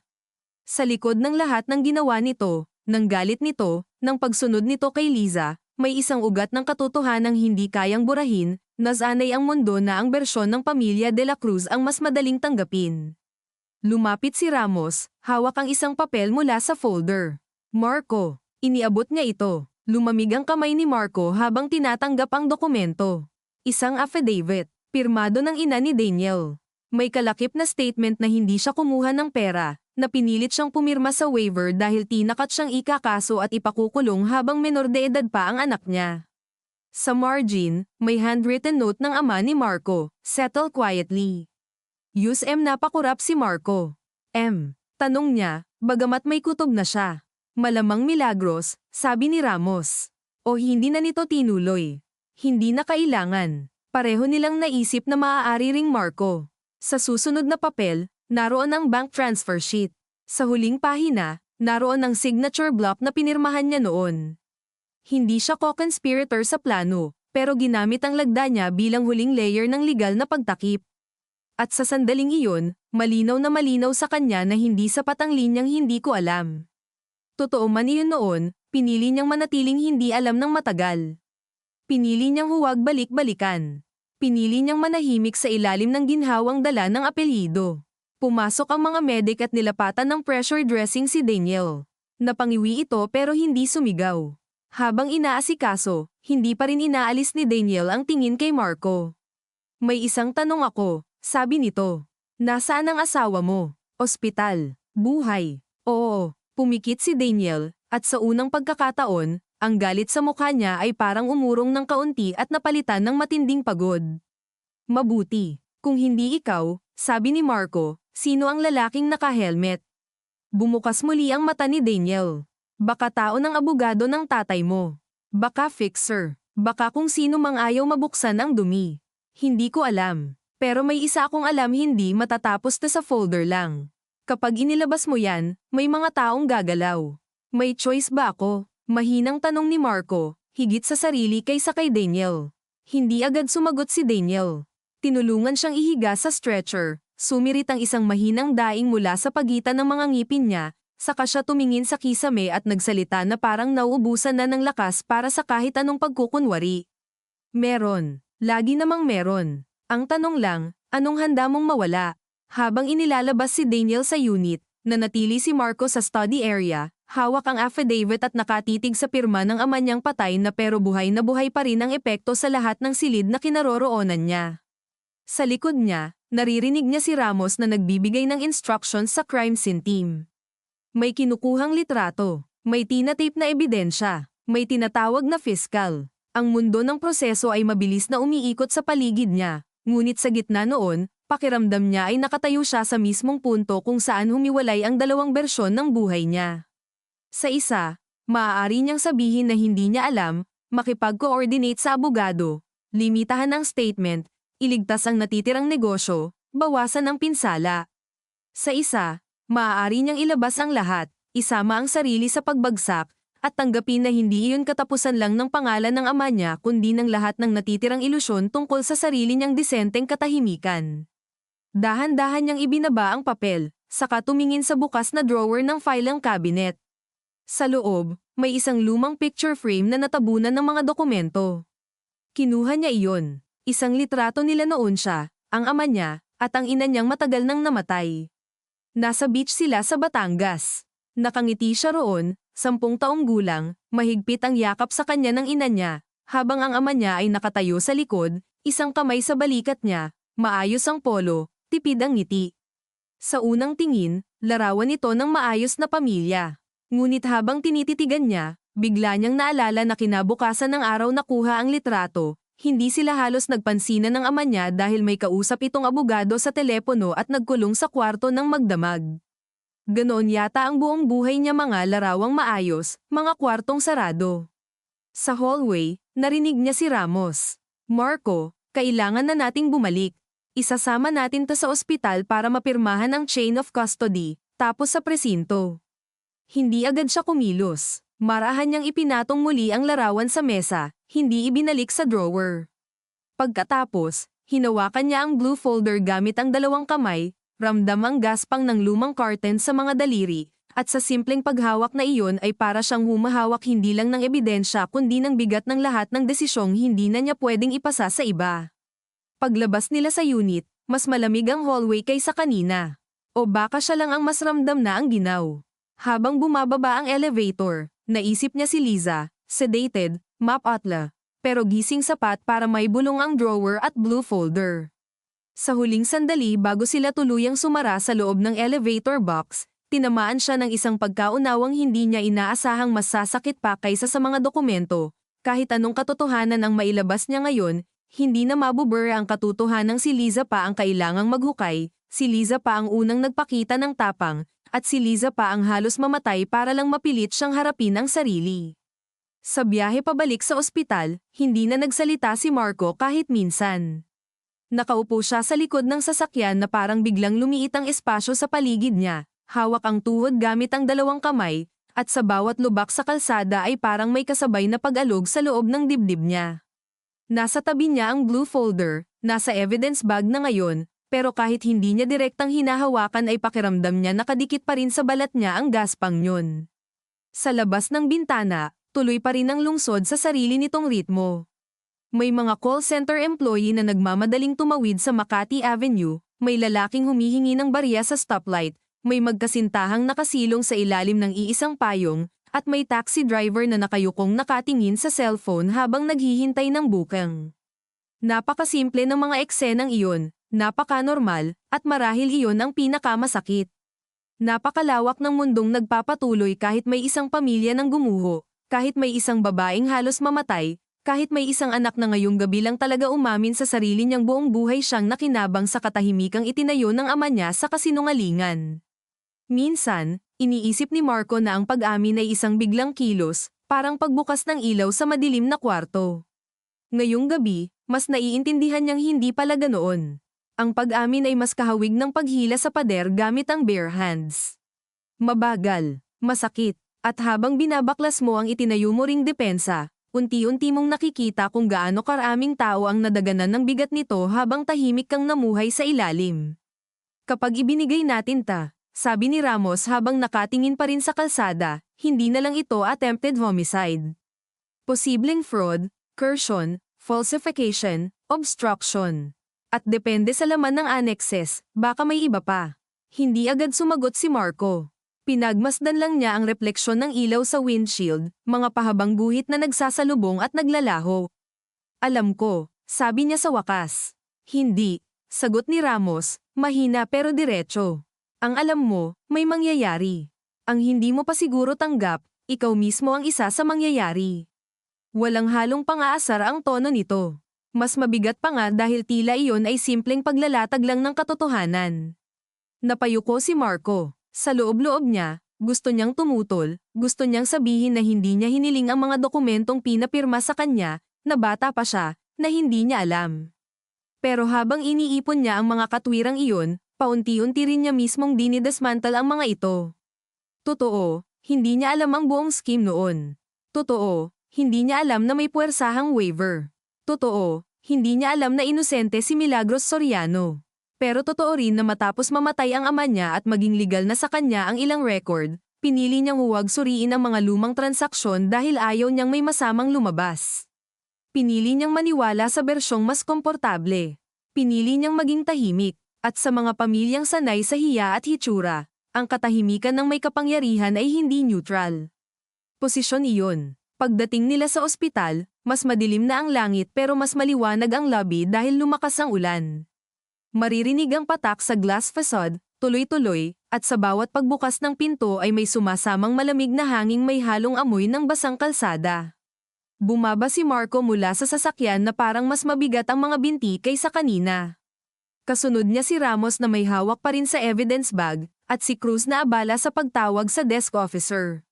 Sa elevator paakyat sa ICU floor, napansin ni Marco ang sarili niyang mga kamay. May kaunting mantsa pa ng tuyo ng dugo sa pagitan ng mga kuko at balat. Dugo ni Liza, dugo ni Daniel, o baka pareho. Biglang pumasok sa isip niya ang napakasimpleng katotohanan na anuman ang ilabas nila ngayon, hindi na maibabalik ang katawan ni Liza sa hindi pa nasasaksak, ang isip niya sa hindi pa nagtaksil, at ang pamilya ni Daniel sa hindi pa nadurugin ng isang kasunduang nilagdaan sa takot. Pagbukas ng elevator, sinalubong siya agad ni Bea. Nakalugay na ang buhok nito, medyo gusot na ang scrubs, at mas halata na ang pagkapagod sa ilalim ng mga mata. Ngunit matibay pa rin ang tindig nito, parang may manipis na bakal sa gulugod. Nagising si ate sandali, sabi nito nang walang bati. Naghanap siya ng tubig. Hindi pa pwede. Hinanap ka rin niya, tapos hindi na naman kinaya. Humigpit ang lalamunan ni Marco. Pwede ko ba siyang makita? Mamaya. Napatingin si Bea sa evidence bag sa kamay ni Ramos. Nakuha niyo. Tumango si Ramos. May sapat na basehan para magbukas ng mas malalim na kaso. Pero gusto kong makausap ang kapatid mo ulit kapag kayanan niya. Mahalaga ang statement niya sa nangyari sa tapat ng barangay hall. Bahagyang pumikit si Bea, saka tumango rin. Buhay si Daniel. Tanong niya. Oo, sagot ni Ramos. May sugat pero stable. Walang tuwirang reaksyon si Bea. Pero napansin ni Marco ang bahagyang pagtigas ng panga nito. Bilang nurse, sanay itong marinig ang salitang stable. Bilang kapatid, baka may bahagi itong gustong magtanong kung bakit ang taong iyon ay may pagkakataon pang magsalita samantalang si Liza ay halos hindi makadilat. May kailangan akong sabihin sa inyo, sabi ni Marco, at sa tono pa lang niya ay napatingin na agad si Bea ng mas matalim. Hindi tungkol lang sa folder. Walang nagsalita. Sa dulo ng hallway, may lalaking natutulog sa 3 dikit-dikit na upuan, may batang may face mask na nakasandal sa nanay niya, at may ilaw mula sa nurse's station na nagkukulay asul-puti sa sahig. Sa gitna ng ordinaryong pagod ng ospital, naramdaman ni Marco na ito ang sandaling hindi na siya pwedeng pumili ng kalahating katotohanan. May relasyon kami ni Adrian, sabi niya, diretso, mababa ang boses, pero malinaw. Hindi gumalaw si Bea sa unang 2 segundo. Pagkatapos, parang may marahang sumabog sa mukha niya ang pag-unawa. Hindi na ito purong hinala. Hindi na chismis. Hindi na gulo lang ng mag-asawa. Gaano katagal? Tanong nito. Months. Tumawa si Bea ng maikli, pero hindi sa katuwaan. Yung tawang lumalabas kapag sobrang napuno na at wala nang malusutan ng galit. At habang ganyan, tumutulong si ate mo sayo. Naghahanap ng katotohanan tungkol sa pamilya mo. Habang ikaw napapikit siya. Alam ko. Huwag mong sabihing alam mo. Putol nito, ngayon mas malakas na ang boses. May 2 tao sa waiting area ang napalingon. Hindi mo alam. Kung alam mo, sana hindi mo hinintay na dito pa sabihin sa hallway ng Aiko. Lumapit si Tita Nena mula sa may upuan, hawak pa rin ang rosaryo. Ano yun? Tanong nito, at sa paraan ng pagkakatanong ay halatang may kutob ng hindi maganda. Hindi agad sumagot si Bea. Tumingin lang ito kay Marco na parang sinasabing ikaw ang may gawa, ikaw ang magsabi. At ginawa niya. Bawat salita ay parang salamin na nilulunok, pero ginawa niya. Tahimik niyang sinabi sa ina ni Liza ang tungkol sa kanila ni Adrian. Hindi lahat ng detalye. Hindi kailangan ng lahat. Sapat lang ang totoo. Nakitang literal na umurong ang balikat ni Tita Nena, na para bang may isang bigat na matagal na niyang pinapangambahan ang tuluyan nang bumagsak sa harap niya. Hindi siya sumigaw. Hindi siya nagwala. Mas masakit ang ginawa niya. Itinaas niya ang isang kamay sa bibig, pumikit, at ilang segundong hindi makapagsalita. Nang magmulat siya, may luhang nakatigil sa gilid ng mata pero hindi pa bumabagsak. Kaya pala, mahina niyang sabi. Kaya pala kahit anong dasal niya, pakiramdam niya lagi siyang kulang.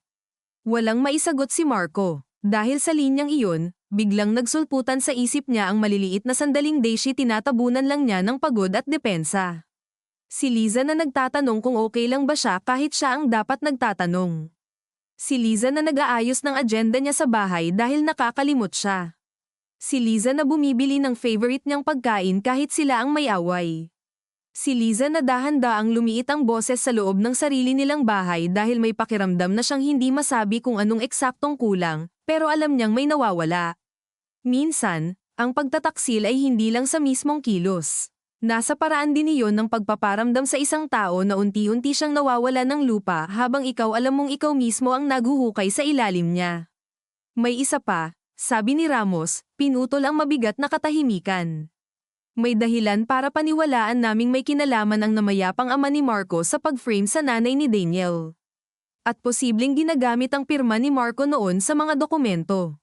Umangat ang tingin ni Tita Nena kay Marco na parang may panibagong sugat na nadagdag. Totoo yan. Huminga siya ng malalim. May pinirmahan ako noon. Hindi ko alam ang buong laman. Pero oo, pirma ko. Panginoon, bulong ni Tita Nena, at napaupo na lang ulit sa upuan. Hindi na niya alam kung anong mas masakit sa kanya bilang biyena na niloko ang anak niya, o na ang pamilyang pinasukan ng anak niya ay mas marumi pa pala kaysa sa inakala nila. Sa puntong iyon, lumabas ang doktor mula sa Aiko at lumapit sa kanila. Gising siya ulit. Pero mahina pa. Isa lang muna ang pwedeng pumasok at huwag mahaba ang usapan. Hindi nagdalawang isip si Tita Nena na tumingin kay Marco, pagkatapos kay Bea. Ikaw muna, sabi niya kay Marco, at nagulat siya sa sinabi nito. Hindi dahil gusto kitang patawarin, kundi dahil mas mabuti nang sa harap niya mo sabihin ang kaya mong sabihin habang may lakas pa siyang makinig. Wala nang silbi ang totoo kung lagi niyo lang ipagpapaliban. Hindi siya nakasagot agad. Tumango lang siya. Nang pumasok siya sa Aiko room, mas hamina ang tunog ng mundo sa labas. Nandoon ang steady beep ng monitor, ang mahinang ugong ng oxygen, ang malamig na hanging may amoy na sterile at walang emosyon. Ngunit sa kama, nakahiga si Liza, at kahit mapatla pa rin at may mga tubo, may ibang bagay na nagbago. Gising na talaga siya ngayon. Hindi ganap ang lakas, pero malinaw ang mga mata. Pagpasok pa lang niya, tumingin ito sa kanya ng diretso. Walang sigaw, walang eksena. Ang mas masakit ay ang pagod sa tingin nito, ang klase ng pagod na hindi nagaling lang sa sakit ng katawan kundi sa pagkapuno ng puso. Lumapit si Marco sa kama, dahan-dahan, na parang anumang maling kilos ay maaaring magpalayo lalo sa kanya. Hi, mahina niyang sabi, at agad niyang naramdamang napakaliit, napakakulang, at halos nakakainsulto ng salitang iyon sa dami ng dugo at katotohanang namagitan sa kanila. Hi, sagot ni Liza, basag ang boses, hirap, pero may malinaw na kontrol. Sinubukan nitong igalaw ang kamay at agad niyang ainalalayan. Mainit pa rin, mahina, pero buhay. Umupo siya sa maliit na stool sa tabi ng kama. Hindi niya agad mahanap ang tamang simulang pangungusap. Sa isip niya, nag-uunahan ang lahat ng dapat sabihin ng sorry. Ang paliwanag, ang pagtatapat, ang blue folder, ang ama niya, si Daniel, si Adrian. Ngunit naunawaan niyang walang tamang ayos para sa ganitong gabi. Ang totoo, anuman ang unahin niya, may masasaktan. Nakita namin, sabi niya sa wakas, dahan-dahan, ang folder. Bahagyang pumikit si Liza, parang inaayos ang lakas bago sumagot. Alam ko, may documents doon, tungkol sa tatay ko. Tungkol sa nanay ni Daniel. At sa'yo, mahinang sabi ni Liza, tumitig sa kanya. May pirma mo. Humigpit ang hawak niya sa sariling hita. Oo, ilang segundo silang nagkatitigan. Walang lalim ng musika, walang dramatic na galaw. Tanging 2 taong parehong puyat, parehong sugatan sa magkaibang paraan, at parehong hindi na makakatakbo sa katotohanan. Bakit hindi mo tiningnan noon? Tanong ni Liza. Hindi iyon paratang na may taas ng boses. Mas mabigat dahil malinaw na tanong iyon ng taong gusto talagang maintindihan kung paano siya nasaktan ng ganito ng lalaking pinili niyang pakasalan. Napalunok si Marco. Dahil duwag ako, sabi niya. At dahil mas madali sa akin maniwala na maayos ang lahat basta hindi ko binubuksan. Pumikit si Liza, at may luhang unti-unting lumabas sa gilid ng mata nito, dumulas pababa sa gilid ng ilong. Hindi niya agad pinunasan. Parang wala siyang karapatang humawak sa luhang siya mismo ang dahilan.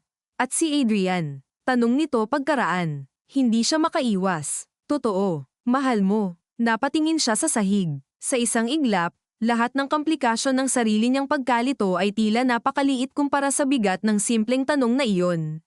Minsan, ang pinakamahirap ay hindi ang pagpili sa pagitan ng 2 tao. Ang pinakamahirap ay ang umamin na sa lahat ng panahong sinaktan mo ang isa, hindi ka man lang naging sapat na tapat para pangalanan ang kaguluhan sa sarili mo nang hindi dumadaan sa katawan ng ibang tao. May naramdaman ako, sabi niya, bawat salita ay mabagal, maingat. Pero ginamit ko yun para itago ang mas malalim na problema ko sa sarili ko. Hindi ko siya dapat dinamay. At lalong hindi kita dapat dinamay. Tumulo ang isa pang luha ni Liza. Ang daya mo, bulong nito. Kasi habang iniisip ko kung ano bang kulang sa akin, ikaw pala mismo hindi mo alam kung sino ka kapag walang nakatingin. Tinamaan siya ng eksakto ang mga salita. Hindi niya ipinagtanggol ang sarili. Hindi niya pwedeng sabihing hindi siya masamang tao at asahan na gagan iyon. Hindi niya pwedeng sabihing naguguluhan lang siya at gawing blanket term ang pagkalito para sa pinsalang ginawa niya. Sorry, sabi niya, at sa unang pagkakataon mula nang magsimula ang gabing ito, ang salitang iyon ay hindi niya ginamit bilang panakip kundi bilang pag-amin ng kawalan. Hindi para magmukhang okay na. Hindi para patawarin mo ako agad. Sorry dahil ginawa kitang magduda sa sarili mo. Sorry dahil ikaw pa ang naghanap ng totoo para sa pamilyang dapat ako ang humarap. Sorry dahil ikaw pa ang nasaksak sa gulong hindi mo naman pinasimulan. Tumahimik si Liza. Napakabagal ng paghinga nito, at bawat hinga ay halatang may effort pa rin. Dahan-dahan nitong pinisil ng kaunti ang kamay niya, hindi bilang lamang kundi para siguraduhing nakikinig siya ng buo. Makinig ka sa akin, sabi nito, halos pabulong. Pag lumabas yang folder, babagsak ka rin. Alam ko, at kung hindi mo ilalabas, may mga taong mananahimik na naman para protektahan ka. Alam ko rin, kaya huwag mong gagawin to para sa akin lang.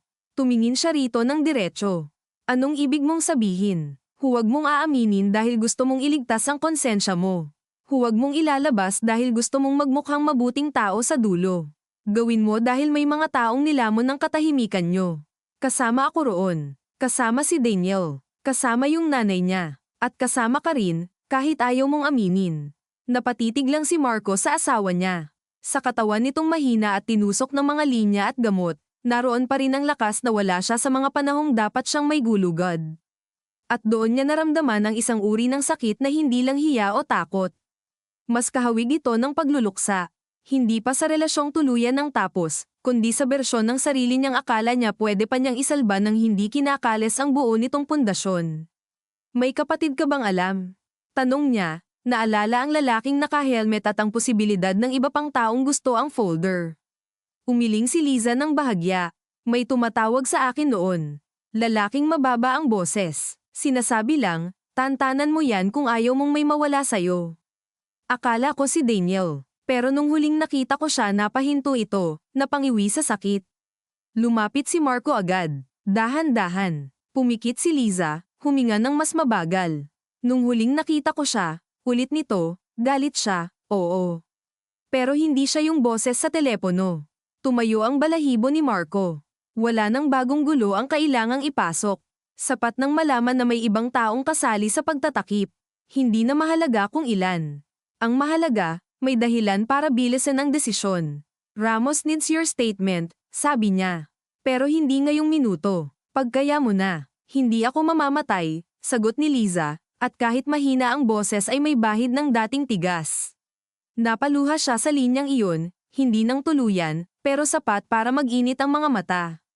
Hindi iyon ang kinatatakot ko lang. Tumingin si Liza sa kanya ng matagal. Ano pa, dito nawala ang huling depensa niya. Na kapag ginawa ko ang tama, wala nang matitira sa atin. Ilang segundo ang lumipas. Sa monitor, steady pa rin ang tunog. Sa labas, may dumaan na trolley at mahinang kumalanseng ang bakal. Sa loob ng silid, parang tumigil ang lahat sa paghihintay ng sagot.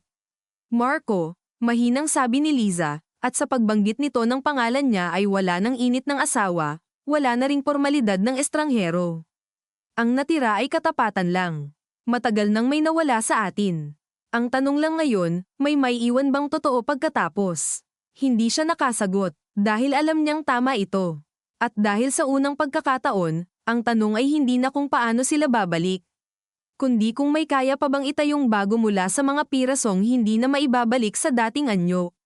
Kumalabog ng marahan ang pinto. Pumasok si Ramos, nagpaalam muna sa tingin bago lumapit. Pasensya na, sabi nito. Pero kailangan ko nang i-forward ang document sa prosecutor on call.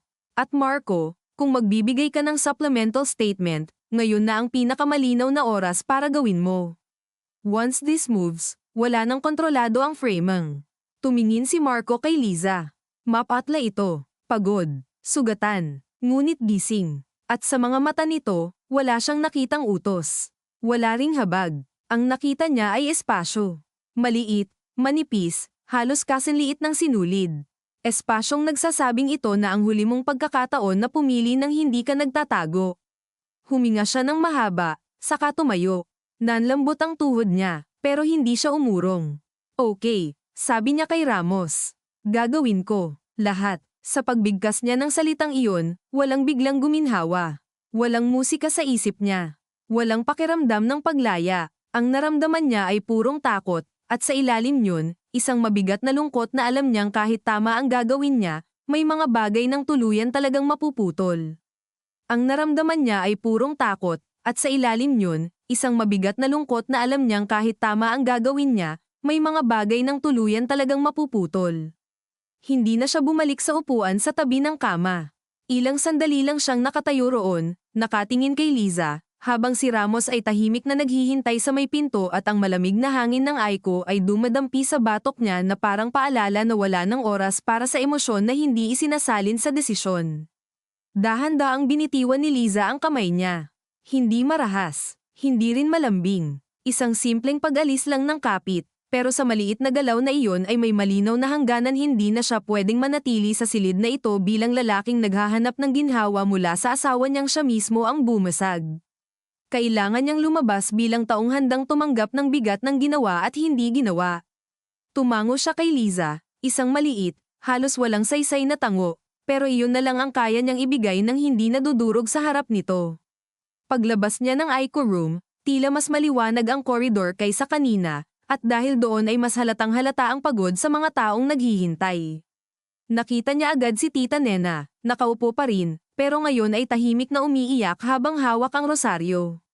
Si Bea ay nakatayo sa tabi nito, may dalang paper cup ng tubig ngunit hindi naiinom ng ina niya.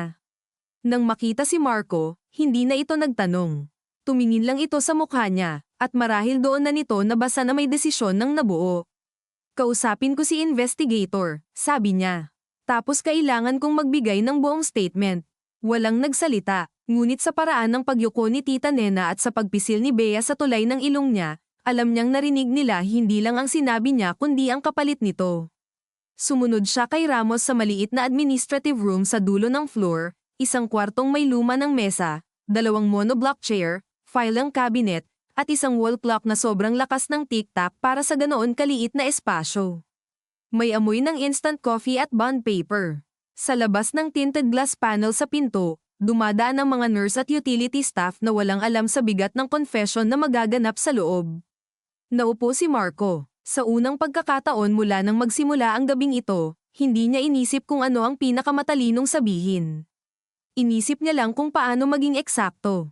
Ipinatong ni Ramos ang recorder sa mesa, tiningnan siya ng diretso, at nagsalita sa tono ng taong sanay magbukas ng sugat kung kinakailangan para lang hindi mabulok ang laman. Simulan mo sa pinirmahan mo. At ginawa niya. Sinabi niya ang tungkol sa hapon sa Binondo. Sa opisina ng ama niya. Sa mga papel na inabot sa kanya. Sa pagnanais niyang mapansin. Sa katangahan niyang pumirma nang hindi binabasa ng maayos.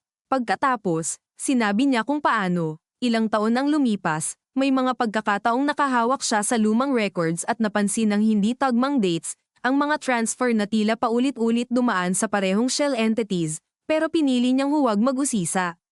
Hindi dahil kumbinsido siyang malinis, kundi dahil ayaw niyang masira ang natitira niyang paniniwala na ang amang kinatakutan at pilit niyang hinabol ang pag-aproba ay may kahit anong bahid ng prinsipyo.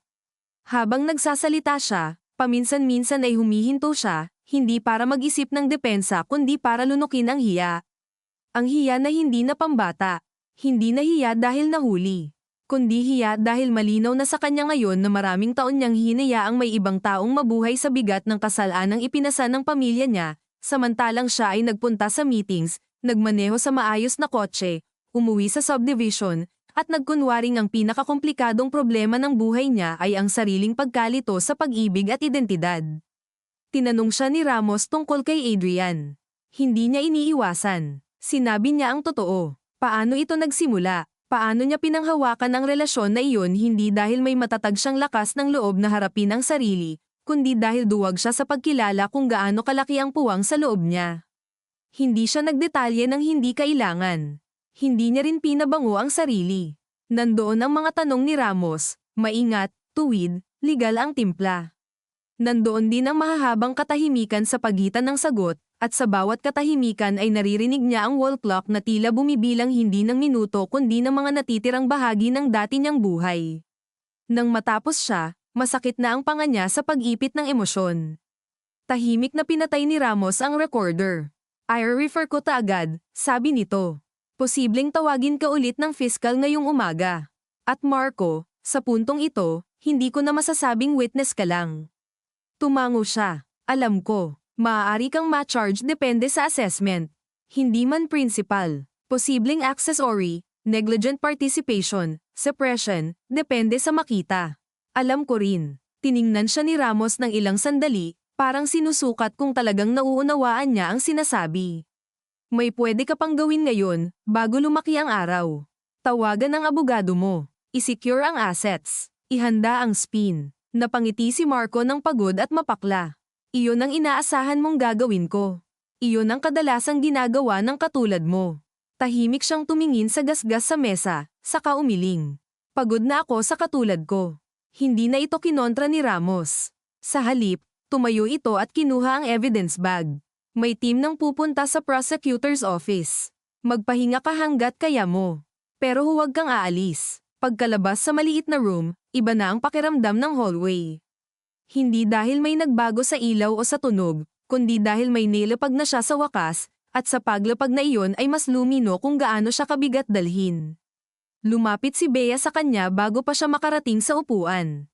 Ano na? Tanong nito. Sinabi ko na lahat. Napatitig si Bea sa mukha niya, naghahanap marahil ng bakas ng pag-atres o pagdadahilan, pero wala siyang maibigay na ganoon. Good. Sabi nito sa dulo, pero walang ginhawa sa salitang iyon. Wala namang dapat, hindi dahil maayos na, kundi dahil tapos na yung panahon na kami pa ang nag-a-adjust sa hindi mo masabing totoo. Umupo siya sa bakanteng upuan sa tapat nila. Sumikat na ng bahagya ang maputlang asol ng madaling araw sa dulo ng salaming bintana ng koridor. Hindi pa araw na araw, pero wala na ang lalim ng gabi.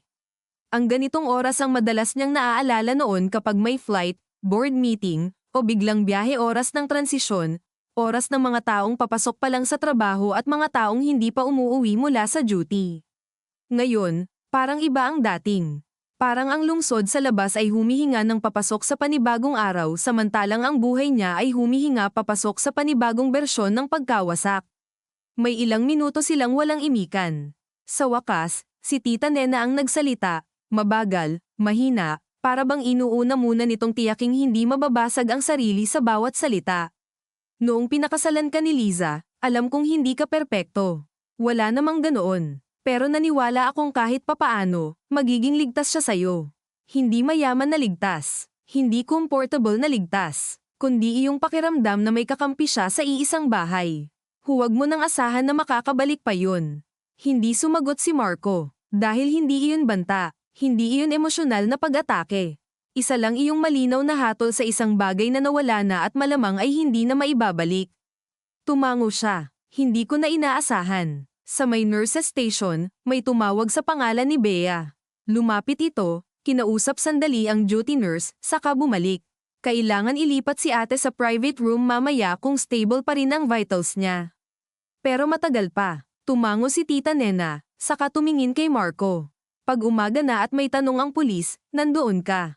Wala nang pagtatago, kahit masira ka. Oo, sagot niya. Walang seremonya. Walang lalim ng boses. Isang payak na pag-oo lang, pero marahil iyon na ang pinakatapat niyang oo sa matagal na panahon. Ilang oras ang lumipas na parang sabay mabagal at mabilis. Dumating ang fiscal on call sa umaga. Muling hiningan siya ng pahayag, mas sistematiko, mas legal ang framing, mas malinaw ang mga posibleng kasong kakaharapin. Dumating din ang balitang may nakuha raw na partial plate at witness sketch kaugnay ng lalaking naka-helmet. Hindi pa sapat para dakpin, pero sapat para patunayang may ikatlong taong gumalaw sa gabing iyon. Walang dramatic na revelation. Walang biglang pag-amin. Isa lang itong dagdag na patunay na sa mundo ng mga pamilyang may pera at lumang koneksyon, ang maruming gawain ay bihirang iisa lang ang kamay. Sa pagitan ng mga interview, nakaupo si Marco sa labas ng room ni Liza at pinapanood ang pagdaan ng oras sa pamamagitan ng pag-iba ng kulay ng araw sa bintana. Yun ay maputlang abo. Pagkatapos ay bahagyang dilaw. Maya-maya, ganap ng umaga, at ang traffic sa labas ay bumigat na ulit. May pumasok na mga bisita sa ibang pasyente, may mga order ng lugaw at kape mula sa riders, at may mga tawag na sunod-sunod sa nurses station. Ang karaniwang buhay ay nagpapatuloy, at sa kaibuturan yun ay unti-unting pumapasok sa kanya ang isang kakaibang kapayakan, wala na siyang pwedeng kontrolin kundi kung magsisinungaling pa ba siya o hindi.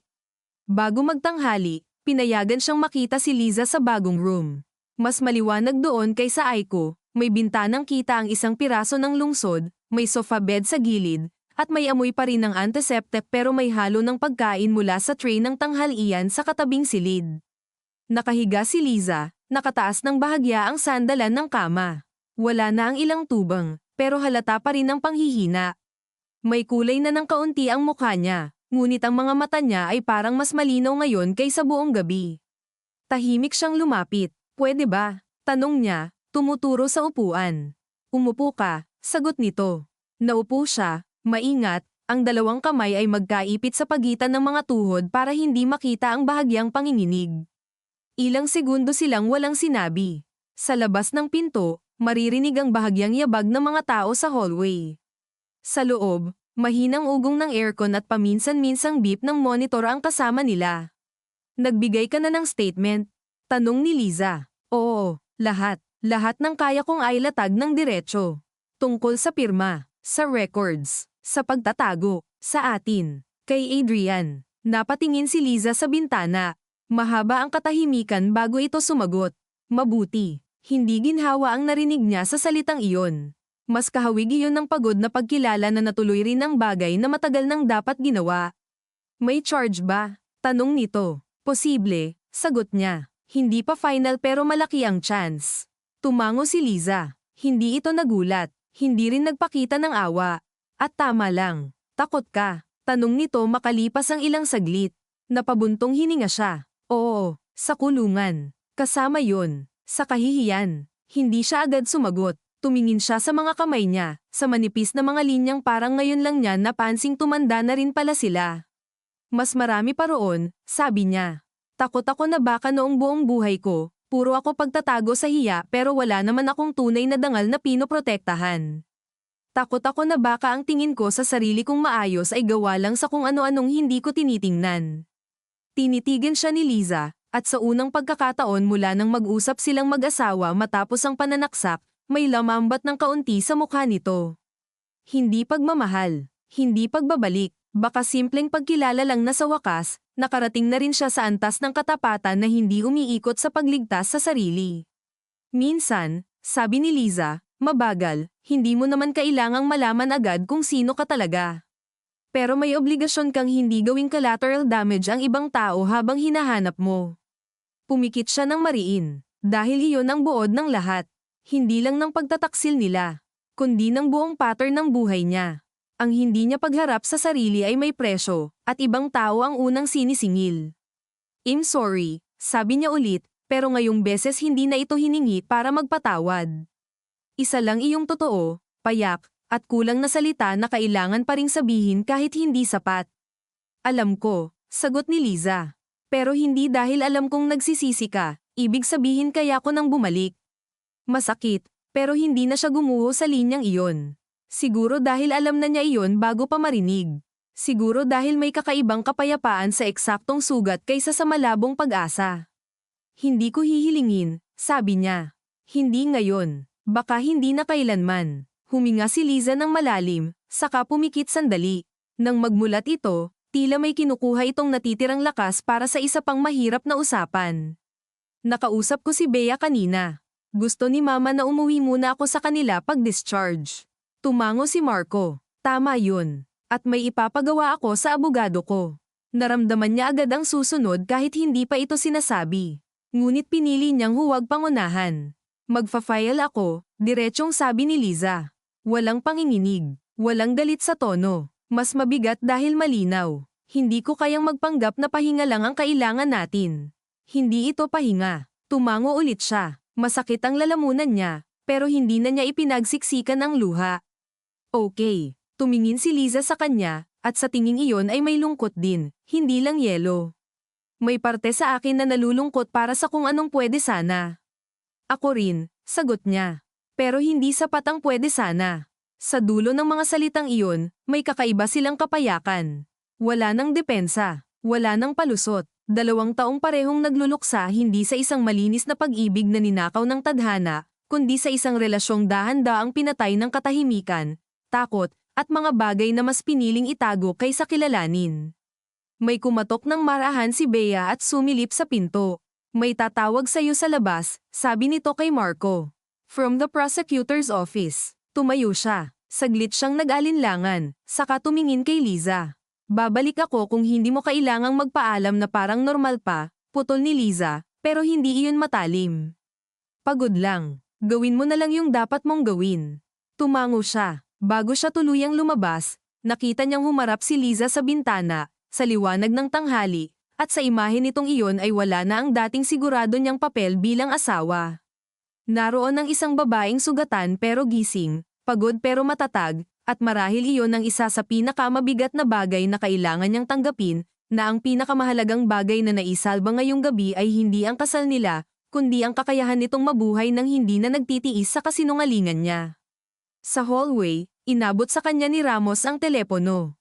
Line 1 Nanogram Prosecutor, sabi nito. Tinanggap niya ang tawag. Maikli ang usapan. Malinaw. Kailangan niyang mag-report sa opisina kinabukasan para sa formal na affidavit at posibleng filing. Posibleng may hold departure. Posibleng may rekomendasyon sa complaint. Pagkababa niya ng tawag, hindi na siya nagulat. Para bang sa loob ng magdamag, may parte ng katawan niyang natuto ng huminga kahit nasa gitna ng pagbagsak. Nang tumingin siya sa salamin sa dulo ng koridor, hindi niya nakita ang dati niyang anyo. Hindi rin niya nakita ang bagong bersyon na maayos na, marangal na, redeemed na. Ang nakita niya ay isang lalaking napagod na sa sariling pagtatago at ngayoy haharap sa dumi kahit alam niyang kasama siya roon. Lumapit si Ramos sa tabi niya. May statement din si Daniel. Consistent sa'yo sa malalaking punto. Hindi ka nito nilinis, pero hindi ka rin nilubog ng lampas sa totoo. Napabuntong hininga si Marco. Si Adrian. Nasa protective interview muna. Hindi pa siya cleared sa lahat, pero mukhang cooperative. Tumango siya. Marami pa ring gusot. Marami pang proseso. Marami pang haharapin. Ngunit wala nang kailangang idagdag na bagong pagsabog. Ang natitira na lang ay ang mahabang pagdaraan sa resulta ng lahat. Sa hapon, habang unti-unting umuulan na naman sa labas at ang bintana ng room ni Liza ay nagsisimulang lagyan ng maliliit na patak ang salamin, umalis si Marco sa ospital nang walang seremonya. Hindi siya hinetid. Hindi siya pinigilan. Dumaan siya sa lobby, sa amoy ng kape at floor wax, sa mga taong papasok at palabas na hindi siya kilala, at sa bawat hakbang ay nararamdaman niyang may nawawala ng tuluyan sa likod niya. Sa labas, sumilong siya sandali sa ilalim ng canopy. Nakatingin siya sa ulan sa driveway, sa mga kotse at ambulansyang dumarating, sa mga pasyenteng may kasamang payong at mga bantay na may dalang plastik na supot. Iyon ang itsura ng pagpapatuloy. Hindi marangal, hindi cinematic, mabasa, magulo, at tuloy-tuloy. Maya-maya, lumakad siya papasok sa ulan kahit may bubong pa sa gilid.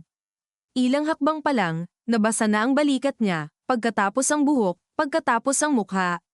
Hindi niya pinunasan. Sa unang pagkakataon sa mahabang panahon, wala na rin namang saysay ang magmukhang maayos habang gumuho. Sa likod niya, sa isang silid sa itaas, may babaeng mabubuhay pero hindi na sa parehong paraan. Sa isang presinto at sa mga opisina ng gobyerno, may mga papel ng gagalaw para sa mga kasalanang masyadong matagal ipinagpaliban. Sa kung saang ospital o detention room, may lalaking lumaki sa galit at pagkapahiya na sa wakas ay maririnig din, kahit hindi iyon magbabalik ng nawala sa kanya. At sa loob ni Marco, walang kapayapaan. Wala ring absolusyon. Ang meron lang ay isang mabigat ngunit malinaw na pagtanggap na minsan, ang tanging anyo ng pag-ibig na natitira ay ang hindi na muling humiling na iligtas ka ng mga taong ikaw ang Samira.